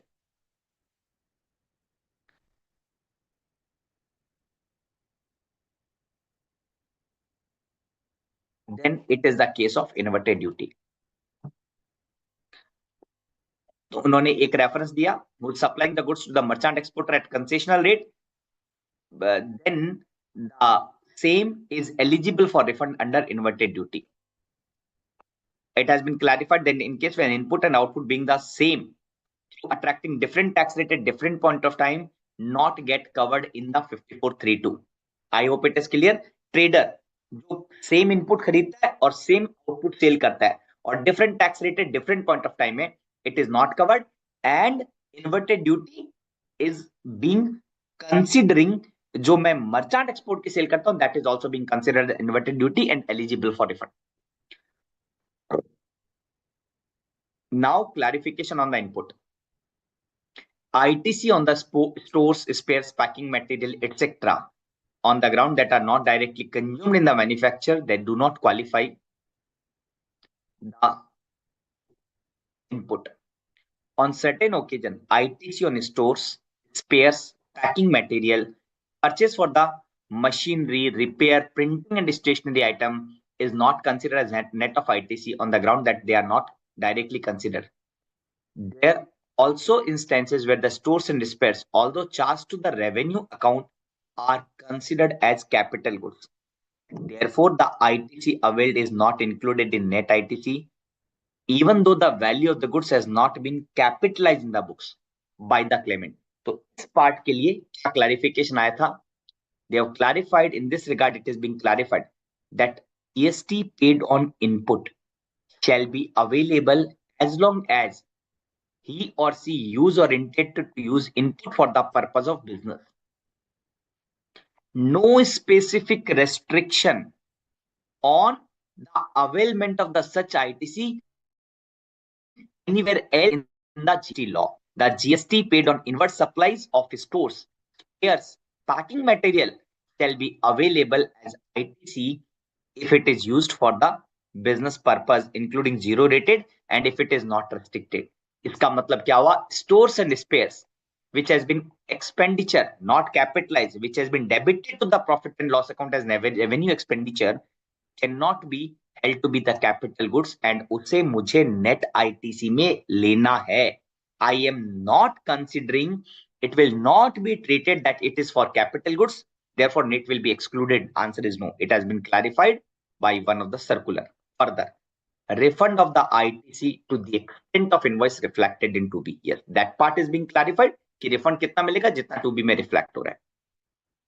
क्योंकि अभी जो मैं ITC लेता हूं by virtue of the 16(2)AA, I can take the ITC if it is appearing in my 2B, right ना?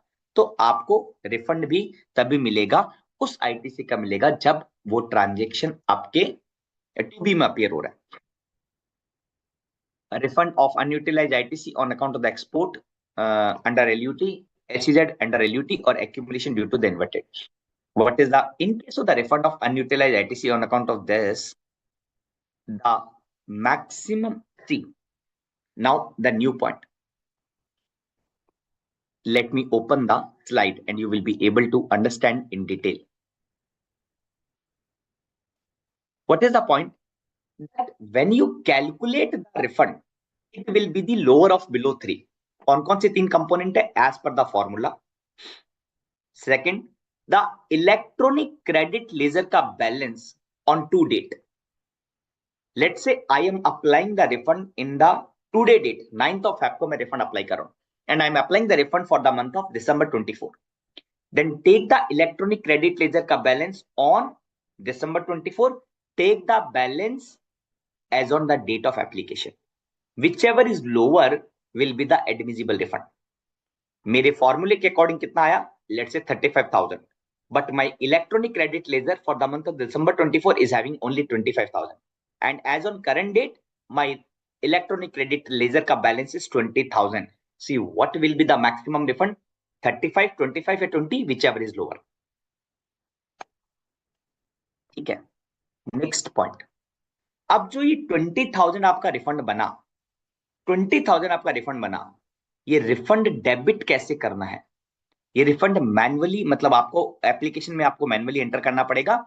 यू विल डेबिट दिस 20,000 का amount in this below manner. You will debit the electronic credit ledger. First complete IGST. Let's say आपके पास में IGST का balance 12,000 है, तो 20,000 में सबसे पहले आप 12,000 डेबिट करोगे IGST को, then CGST and SGST equally. तो 8,000 को डिवाइड करोगे for CGST and for SGST. अगर मान लो आपके पास में CGST सफिशिएंट नहीं है या SGST सफिशिएंट नहीं है, तो जितना भी शॉर्टफॉल है आप दूसरे टैक्स हेड को यूज करेंगे. The differential amount to be debited from other electronic. First आप इक्वली अप्लाई करेंगे, और अगर इक्वली अप्लाई नहीं होता क्योंकि बैलेंस शॉर्ट है, तो आप क्या करोगे? दूसरे लेजर को यूज करोगे, इधर SGST और CGST जो भी ज्यादा है. नाउ ऐसी कौन सी जहां पे ITC का रिफंड नहीं मिलेगा? यस्टरडे वी हैव डिस्कस, अगर goods exported out of India is subject to the export duty है, and subject to the export duty, मैंने कल आपसे बात की थी, अगर कहीं पे नील रेट है इसका मतलब वो सब्जेक्ट टू एक्सपोर्ट ड्यूटी नहीं है। और सेकंड, अगर आपने उस पर्टिकुलर पार्ट के लिए refund of ITC shall not be allowed the supplier has avail the drawback of the CGST और has claim the refund of IGST. अगर आपने सीजीएसटी का ड्रॉबैक, ड्यूटी ड्रॉबैक क्लेम किया है तो आपको रिफंड नहीं मिलेगा। दूसरा, अगर आईजीएसटी पेड किया है तो आपको रिफंड नहीं मिलेगा। इसका मतलब क्या हुआ? कोई example? Yes, I have one example.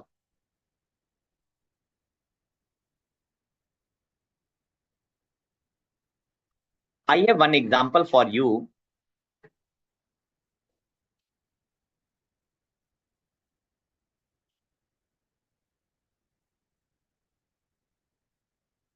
Example मैं अभी आपको बता रहा हूं, देन ट्राई टू अंडरस्टैंड।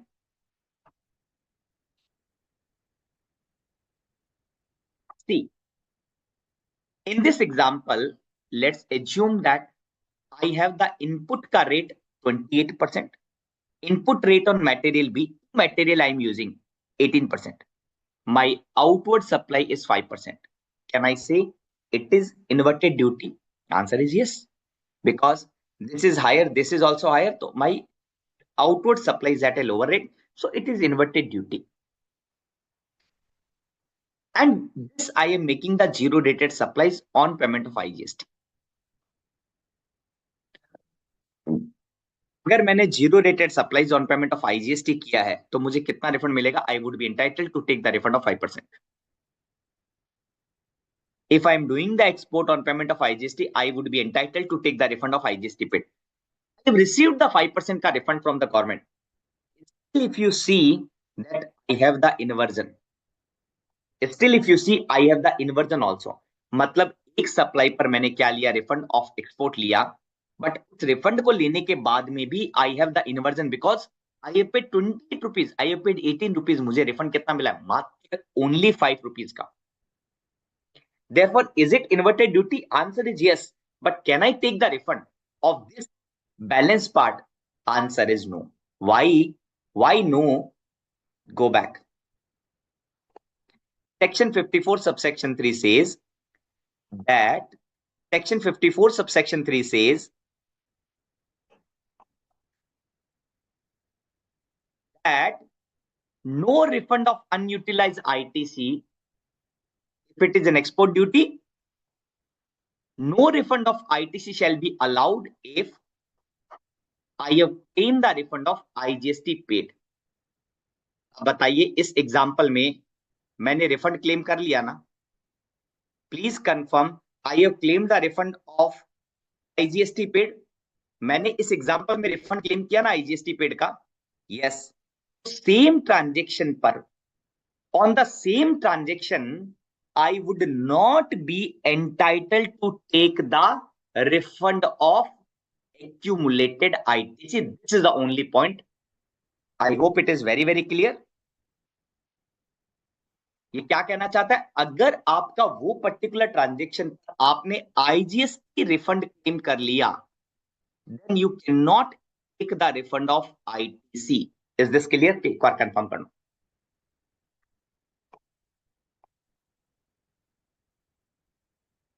ठीक है। Now there is a various small provision that we also discuss. Minimum refund claim. अगर आपका रिफंड का अमाउंट लेस देन 1000 है तो आप इसको नेक्स्ट रिफंड में क्लब कर लेंगे, you will not B receive the refund. Shall be for tax head is separately. The limit of rupees 1000 shall apply for each tax head separately and not cumulatively.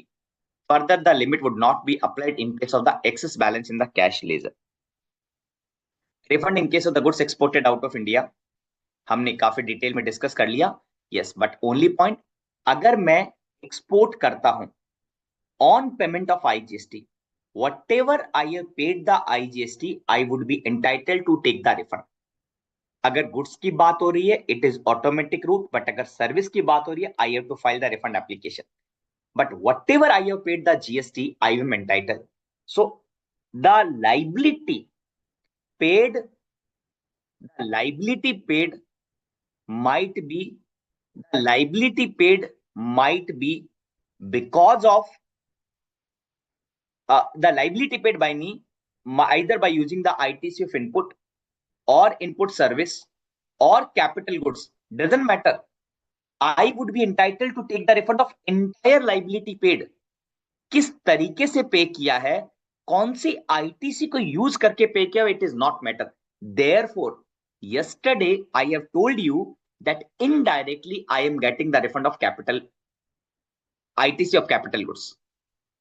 अगर मैं on payment of IGST के root में जाता हूं, indirectly I am getting the refund of capital goods. So no refund application in the person in charge of the conveyance carrying the goods duly file the departure manifest or exporter manifest or an export report, and then जैसे ही मैं अपना GSTR 3B file करूंगा and GSTR 1 file करूंगा, then the data will match in the ICE gate from the shipping bill and from the R1 and 3B, and automatically refund would be given. Rule 10B, that in case of the refund application, अगर आपका आधार authentication नहीं है, then it is mandatory. You remember that we have discussed this point in the registration chapter, rule 10B. Aadhaar is mandatory in 3 cases. 1, अगर आप revocation की application file करें, then it is mandatory.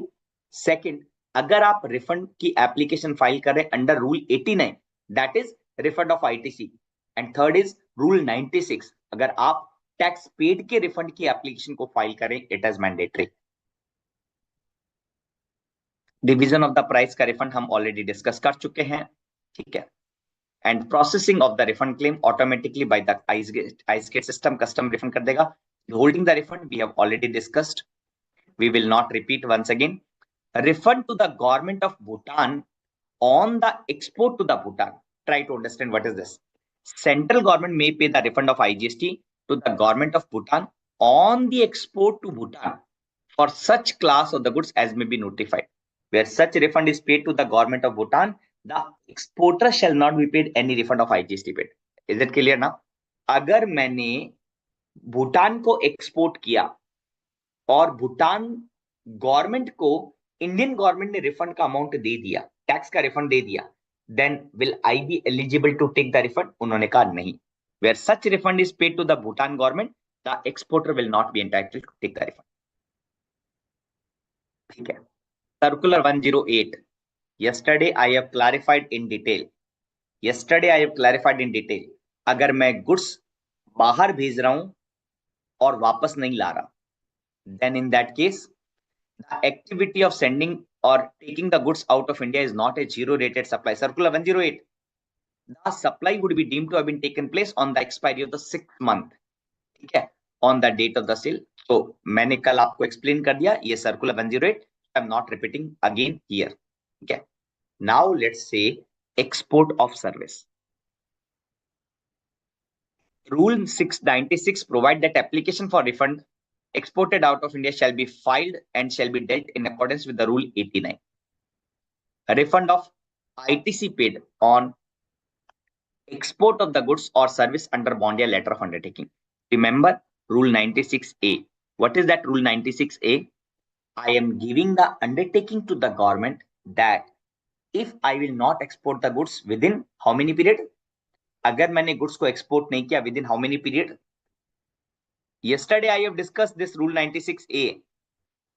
If I have not exported the goods within a period of 3 months, if I have not bring the foreign currency within a period of 1 year, then whatever the taxes I have paid, whatever the export I have made, I will pay the GST to the government. This is an undertaking.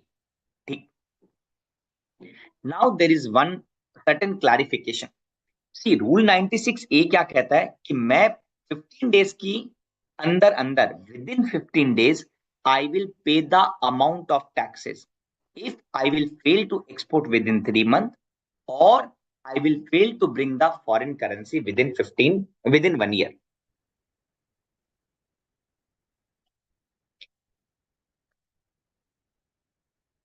Then there are the instances where the exporter has voluntarily made the payment of due IGST along with interest in case where the goods could not be exported or payment for service could not be received in the time frame. What is the clarification that we are discussing right now? But इन्होंने अभी क्या कहा कि suppose I could not comply the provision. Suppose any exporter could not comply the provision within 3 months or within 1 year, then they himself paid the taxes along with interest. Now the doubt kya tha?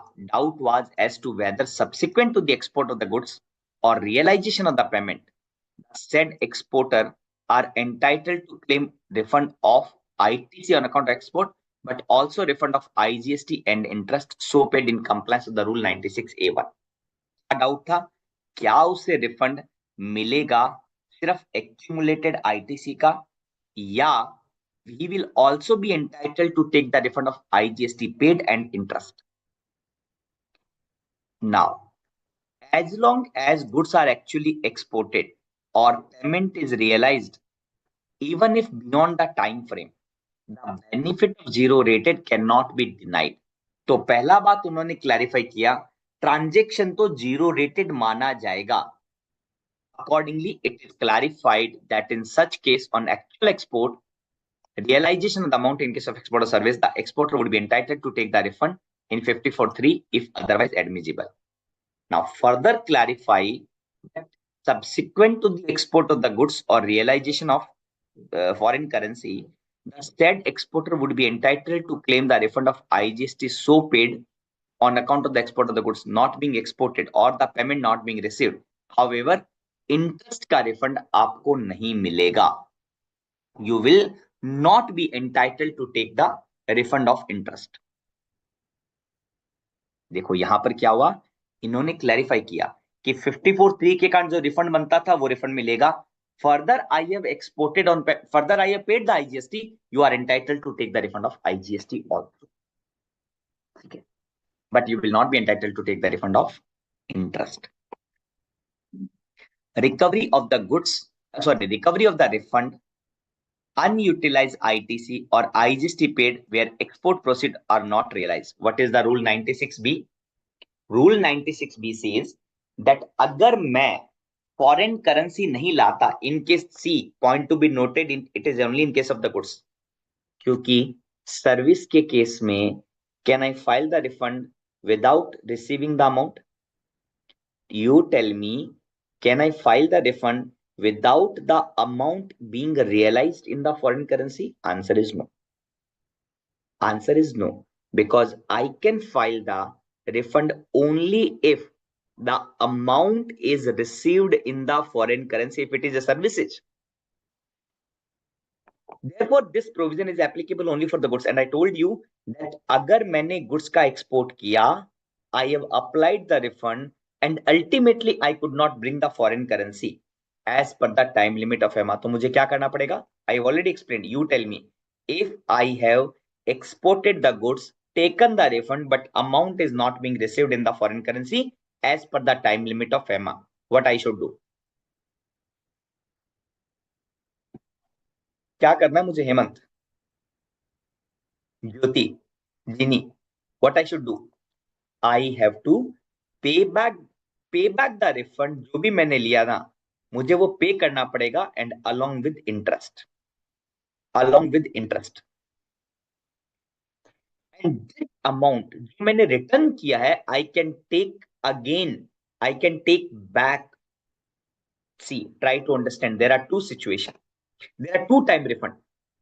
मैंने आज export किया goods का, let's say December 24 में. In Feb 25, I have taken the refund.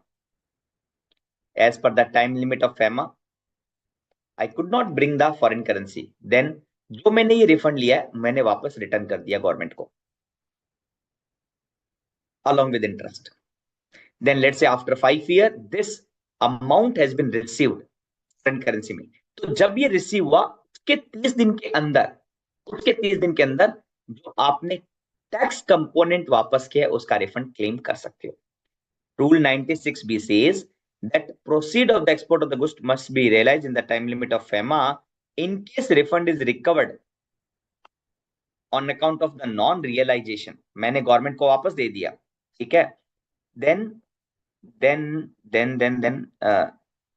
and the realization was made later on within the extended period, the officer shall refund the amount so recovered by the taxpayer. and applicable interest along with 30 days expiry. So you can read this provision, you'll be able to understand. Now, what is section 77 and rule 89(1)(a)? मैंने क्या कहा? I told you that what is section 77? That I have paid the tax as IGST by treating the transaction as interstate. But subsequently, it has been held. That it was intrastate. Section 77 says you pay the C plus S again and take the refund of IGST and no interest in this case. It could be otherwise also. I have paid the CGST and SGST by treating the transaction as intrastate. Subsequently, it was held as inter. I have to pay the IGST again and take the refund of C plus S. No interest. Rule 89(1)(a) was made at a later stage which talks about the relevant date. What is the relevant date? The relevant date in this case, they are saying 2-year ka time would be counted from the date when you paid the correct tax. Let's say my transaction in the Feb 22, I have paid the wrong tax C plus S by treating the transaction as intrastate supply. Subsequently, let's say December 24, or Feb 25. Now try to understand. Feb 25, I come to know it was inter. I paid the IGST. Now I will file the refund application for CGST and SGST. Officer were rejecting the refund because they were saying that you paid the CGST and SGST 3 years back. You have paid the CGST and SGST 3 years back, so you cannot take the refund. So therefore, rule 89(1)(a) was inserted that in this case, section 77, the relevant date in this case would be the date when you paid the correct tax. So it means the relevant date would be Feb 25 and I can take the refund within 2 years. मतलब Feb 27 तक मैं refund application file कर सकता हूँ. Is that clear? एक बार confirm करना chat में. Is that clear?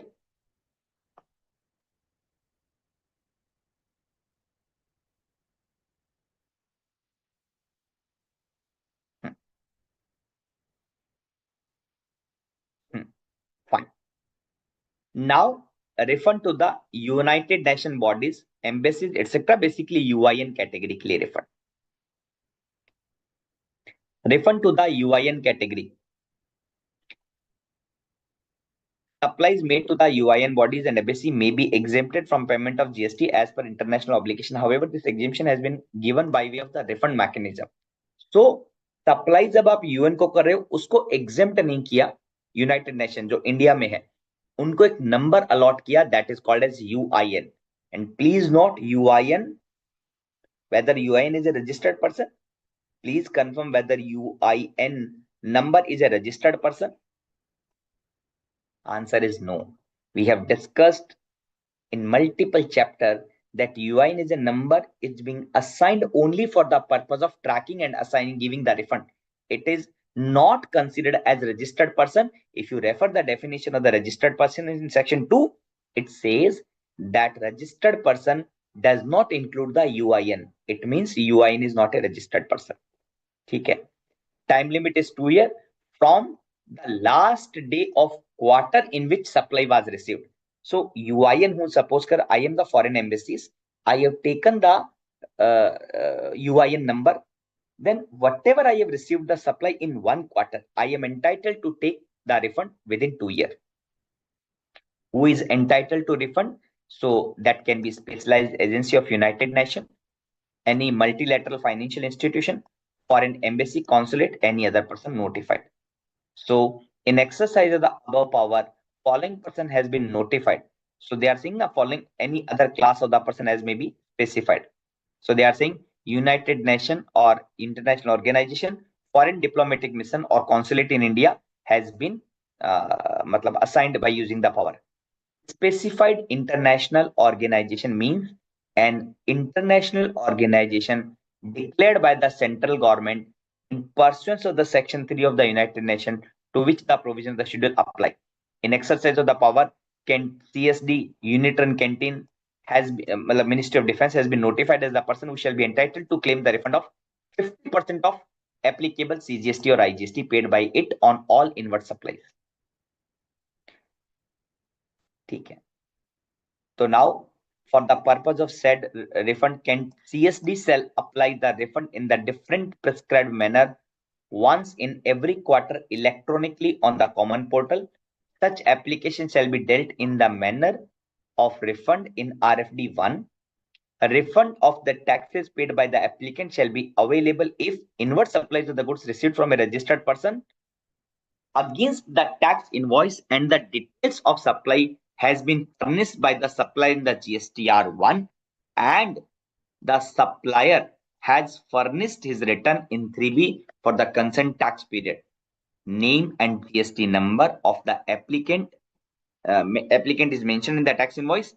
Goods has been received by the CSD and Rule 95B was made for that. Time limit for filing the refund application 2 years, but 2 years would be counted from the last day of the quarter in which such supply was received. Forms and document for filing the refund of the claim. Person eligible to claim the refund under Section 55 shall submit the application in the prescribed form once in every quarter. See, try to understand. They will file the refund application. The form is RFD 10. Along with the statement of inward supplies of the goods or services both in GSTR 11. मतलब उन्हें refund application file करना है in RFD 10 plus GSTR 11. Acknowledgement for the refund claim. The acknowledgement shall be issued in the prescribed form. Condition to be satisfied for sanction of the refund. A refund of tax paid by the applicant shall be available if all the below conditions are satisfied. Inward supply received against a tax invoice. Name of the GST or UIN is mentioned in the tax invoice. Such other condition as may be notified.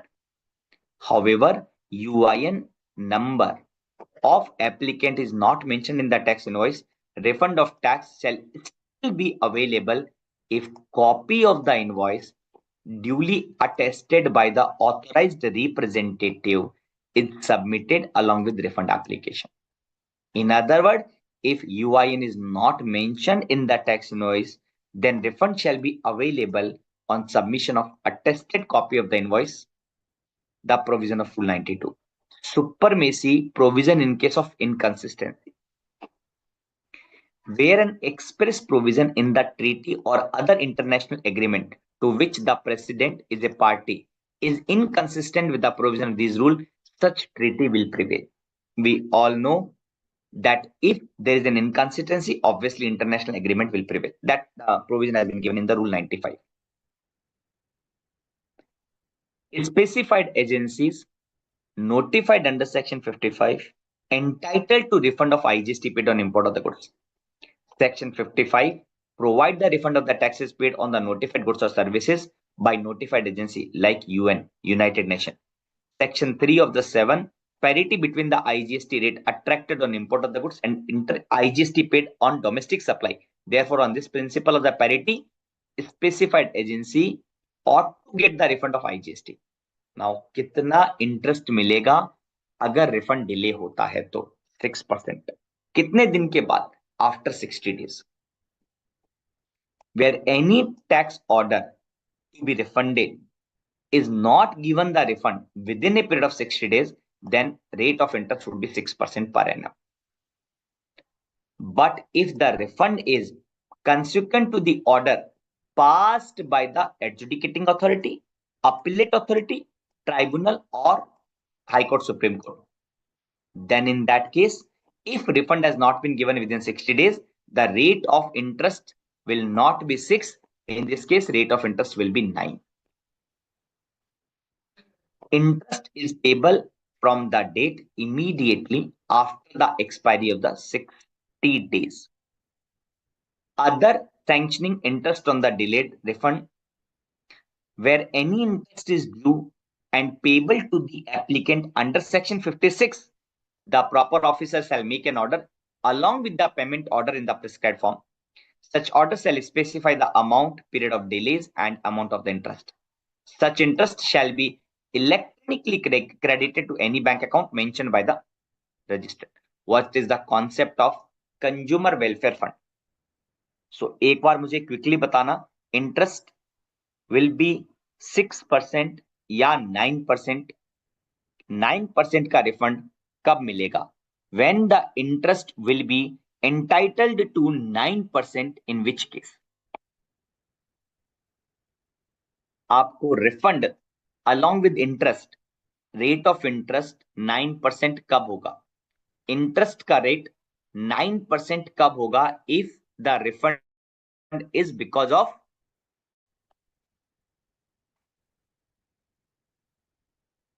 order of adjudicating authority, appellate tribunal, or court. Absolutely correct. A refund would be given along with interest if the refund is not being given within a period of how many days? अगर refund आपको नहीं मिलता कितने दिन में, तो interest के साथ दिया जाएगा 60 days, राइट? अभी हम रिवीजन स्टार्ट करेंगे. We will take the revision. We will have the hardly 4-5 pages. Consumer Welfare Fund is being created to promote and protect the welfare of the consumer. Section 57 state that the Consumer Welfare Fund will get credit amount of the refund determined by an order passed under Section 54. हमने कुछ एक situation पढ़ी थी 54 subsection 8 में, जहां पर refund applicant को दिया जाएगा, और उन सिचुएशन के अलावा बाकी हर सिचुएशन में अगर रिफंड बनता है, then the refund amount will be credited to the consumer welfare fund. और जितना अमाउंट है उसका कोई इन्वेस्टमेंट से इनकम आता है, that will also be credited to the consumer, और such other money received by it. Amount to be credited from consumer welfare fund. All amount of the duty C, S, I, UT, GST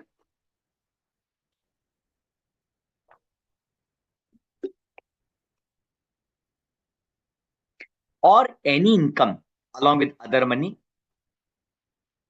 shall be credited to the fund.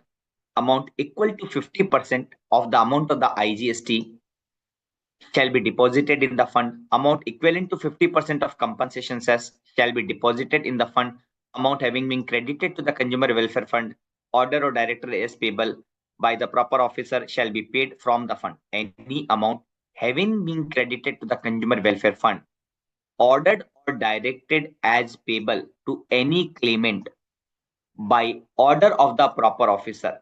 कोई amount credit हो गया consumer welfare fund में, पर बाद में मालूम चला कि this amount should be given to the applicant, then on the basis of the order of the proper officer वो जो अमाउंट CWF में चला गया वहां से पेड होगा to that applicant. Utilization of consumer welfare fund. All sum credited to the consumer welfare fund shall be utilized by the government for the welfare of the consumer in such manner as may be prescribed. Government by an order constitute a standing committee who shall make a recommendation for the proper utilization of the money. Now, international tourists leaving India, what is the concept? The Section 15 of the IGST Act says that if any person who is an international tourist, what is the international tourist? The person who is not normally resident in India and coming to India for not more than 6 months, either for legitimate or non-immigrant purpose.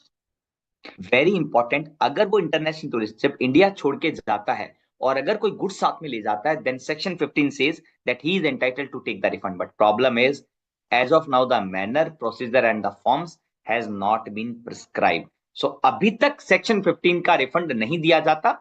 In future yes it will be given, अगर वो refund application कुछ notwithstanding anything contained in respect of any process, procedure, any reference to the electronic filing of application, intimation, declaration, statement, or electronic issuance shall in respect of that process include manual filing. ठीक है.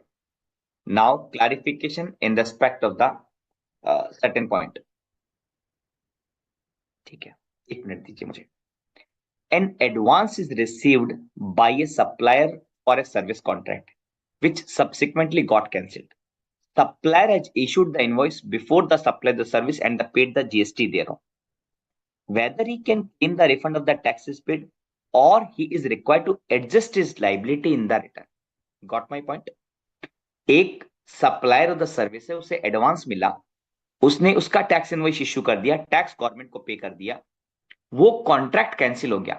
क्या ये refund इसको मिल सकता है या mandatorily he is required to adjust the tax liability? What is the clarification? In case the GST paid by the supplier on the advance received for a future event which got cancelled subsequently and for which invoice is issued before the supply of the service, the supplier is required to issue the credit note in terms of section 34. He shall declare the details of the credit note in the return. The tax liability shall be adjusted. There is no need to file the refund application. अगर उसने credit note issue किया and he can adjust his liability, no problem. He is not required to take the refund. However, this is very important for all of us. In case where there is no output liability against which this credit note can be adjusted, there is no outward liability against which this credit note can be adjusted, the registered person may proceed to file the refund under excess payment of tax category in the RFD1. Fine. Next point. An advance is received for the service contract which got cancelled. Supplier has issued the receipt. पहले वाले case में हमने क्या किया था, उसने tax invoice issue कर दिया. In this case, he has issued only receipt voucher and paid the GST on advance. Whether he can claim the refund?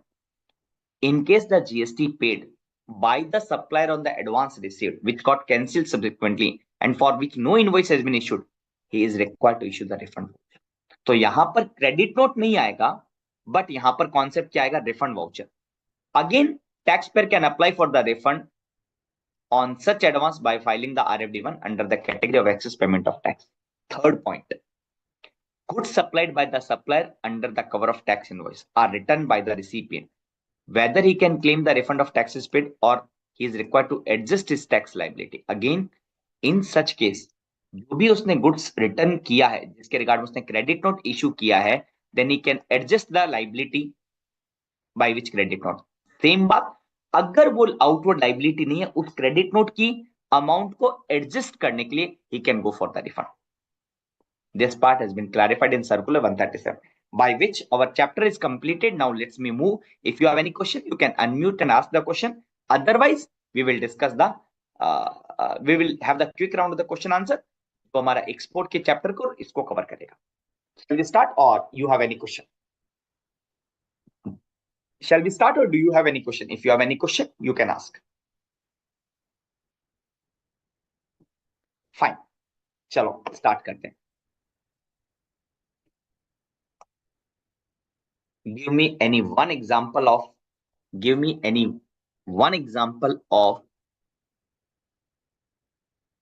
deemed export. हाँ हेमंत, अनम्यूट करो अपने आप को. यू कैन अनम्यूट ना, क्या नहीं कर सकते अनम्यूट? एक बार अनम्यूट करो, then ask. What is your question? Ask your question.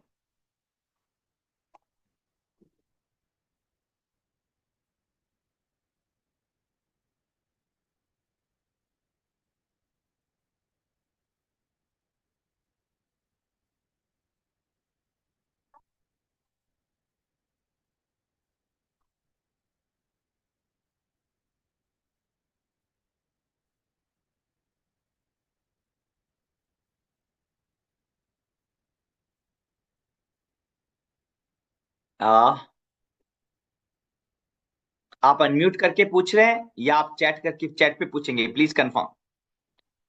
Meanwhile, let me read the question of Jyoti. Sir, notification 4041 condition is for recipient, how supplier satisfied and take the benefit of 1%.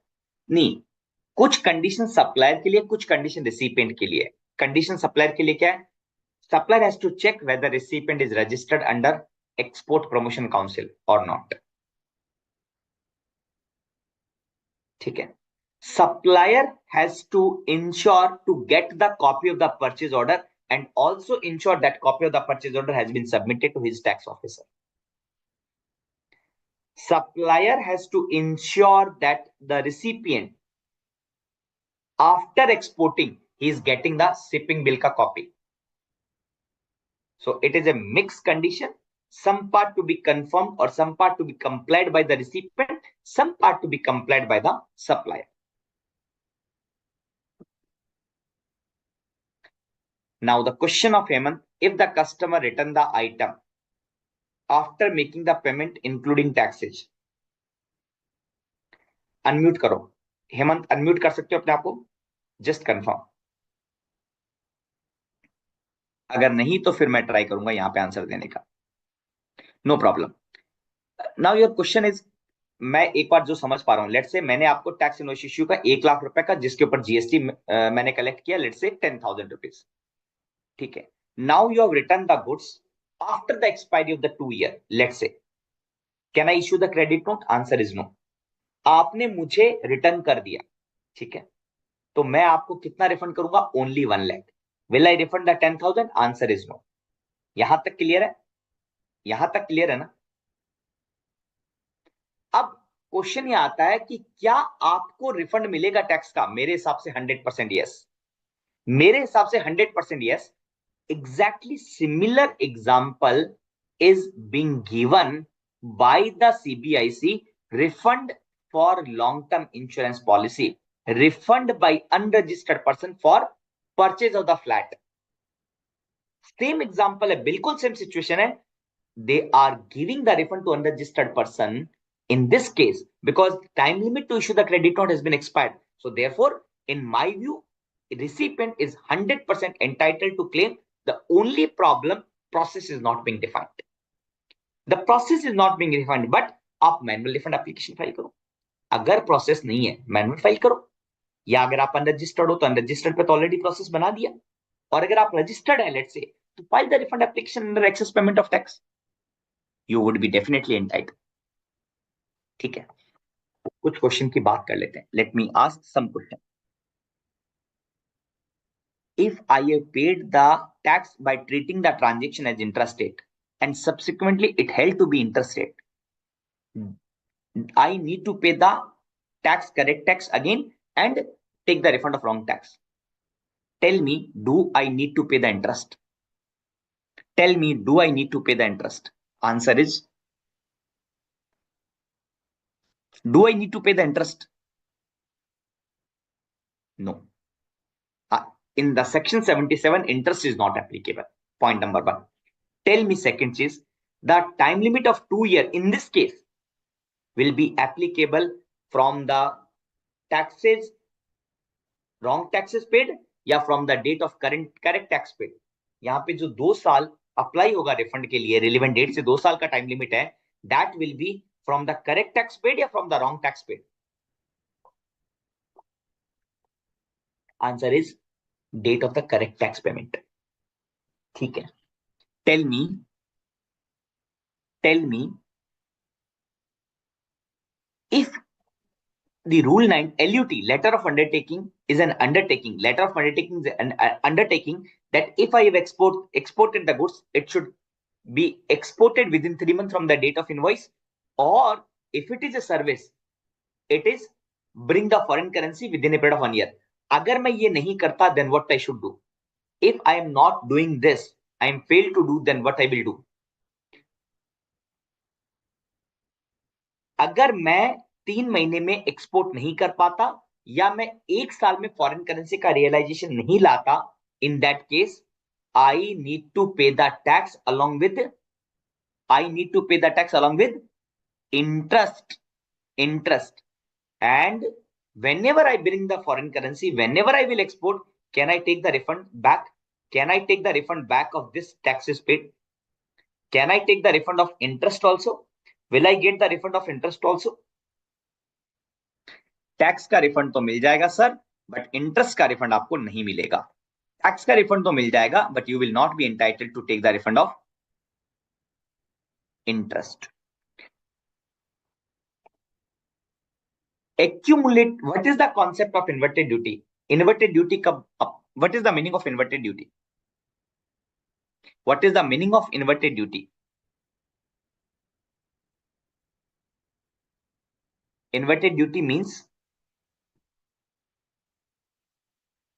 output tax is yes, absolutely correct. Input is higher than the output. Input is higher than the output, then it is inverted duty. If I am making the supply to the merchant exporter, which is chargeable to 0.1%, can I take the refund under inverted duty? Can I take the refund under inverted duty or not? Answer is yes, I would be entitled to take the refund under inverted duty if rate of, next question, if rate of tax is different at different point of time. I am a trader. I am purchasing the goods at 18%. I am selling the goods at 12% because rate of tax has been reduced by the government. Will I be entitled to take the refund under inverted duty? Answer is no. Answer is no.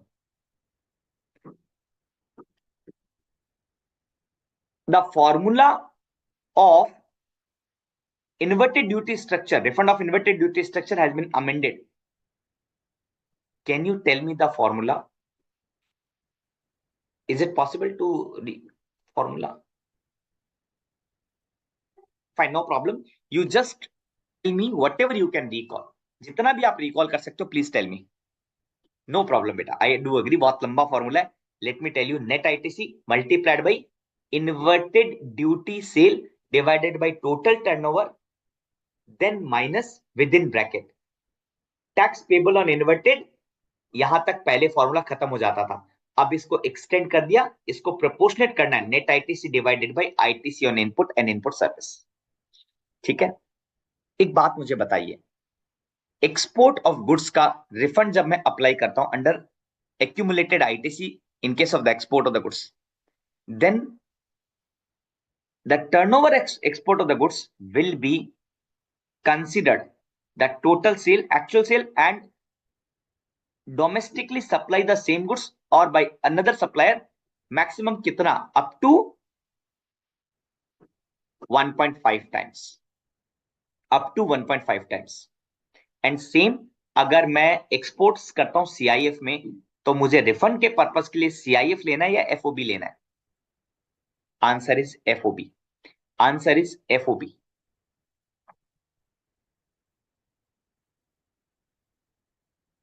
ठीक है. Which category का refund is automatic? Under which category the refund is automatic? कौन सी category ऐसी है जिसमें refund आपको automatic मिल जाएगा? The answer is export of the goods on payment of IGST. Export of the goods on payment of IGST. In which category the refund can be granted either to supplier or to the recipient? एक ऐसी category बताओ जिसमें supplier या recipient कोई भी एक party refund ले सकती है.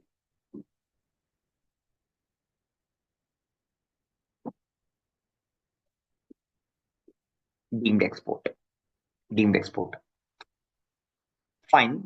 Tell me that we have discussed the concept of one technical term. We have discussed that I should not collected the tax from the customer. इस टेक्निकल टर्म को हम क्या कहते हैं? मुझे रिफंड नहीं मिलेगा अगर मैंने कस्टमर से टैक्स कलेक्ट कर लिया. This category, this concept is called as, इस कॉन्सेप्ट को हम क्या कहते हैं? मतलब we have discuss this concept. One technical term we have used, incidence of the tax has been passed or unjust enrichment. Correct. Now normally we say that you need to provide the certificate the amount of the refund is more than how much amount.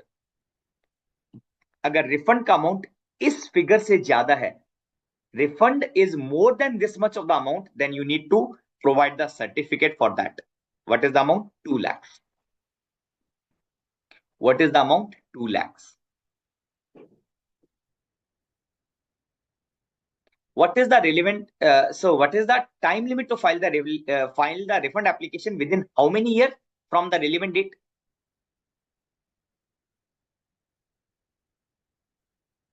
The answer is 2 years. Provisional refund would be given how many percentage? Within 7 days, the government will issue the provisional refund. Kitna percent? How many percentage they will issue the provisional refund? They will issue the provisional refund 90%. Balance 10% they will give you after verification of all the document. Refund will always see, refund we have calculated will be lower of below 3. Can you tell me what was the 3 amount that will be considered whichever is lower to granting the refund? 3 amount का हम comparison करते हैं for giving the refund. First is as per formula, then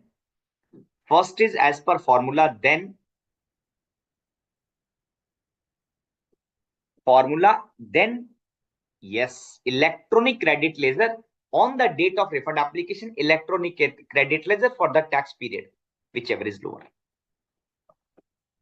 So by this, I have completed my today class. I hope I have tried to explain whatever I can. So I hope you all have understood the chapter. Now do the revision and then we will come to the next class. अगली class हमारी, अब तो हर class important है because now we are entering into the litigation chapter. This particular part, refund chapter, is almost last chapter. Now we are entering into the litigation part. Make sure that you all will attend regularly this class as well as Sunday afternoon wala class. Thank you very much. Goodbye to all of you. Thank you very much. Goodbye to all of you. Manish ji, आज का session complete हो गया. We can over. Thank you. Thank you.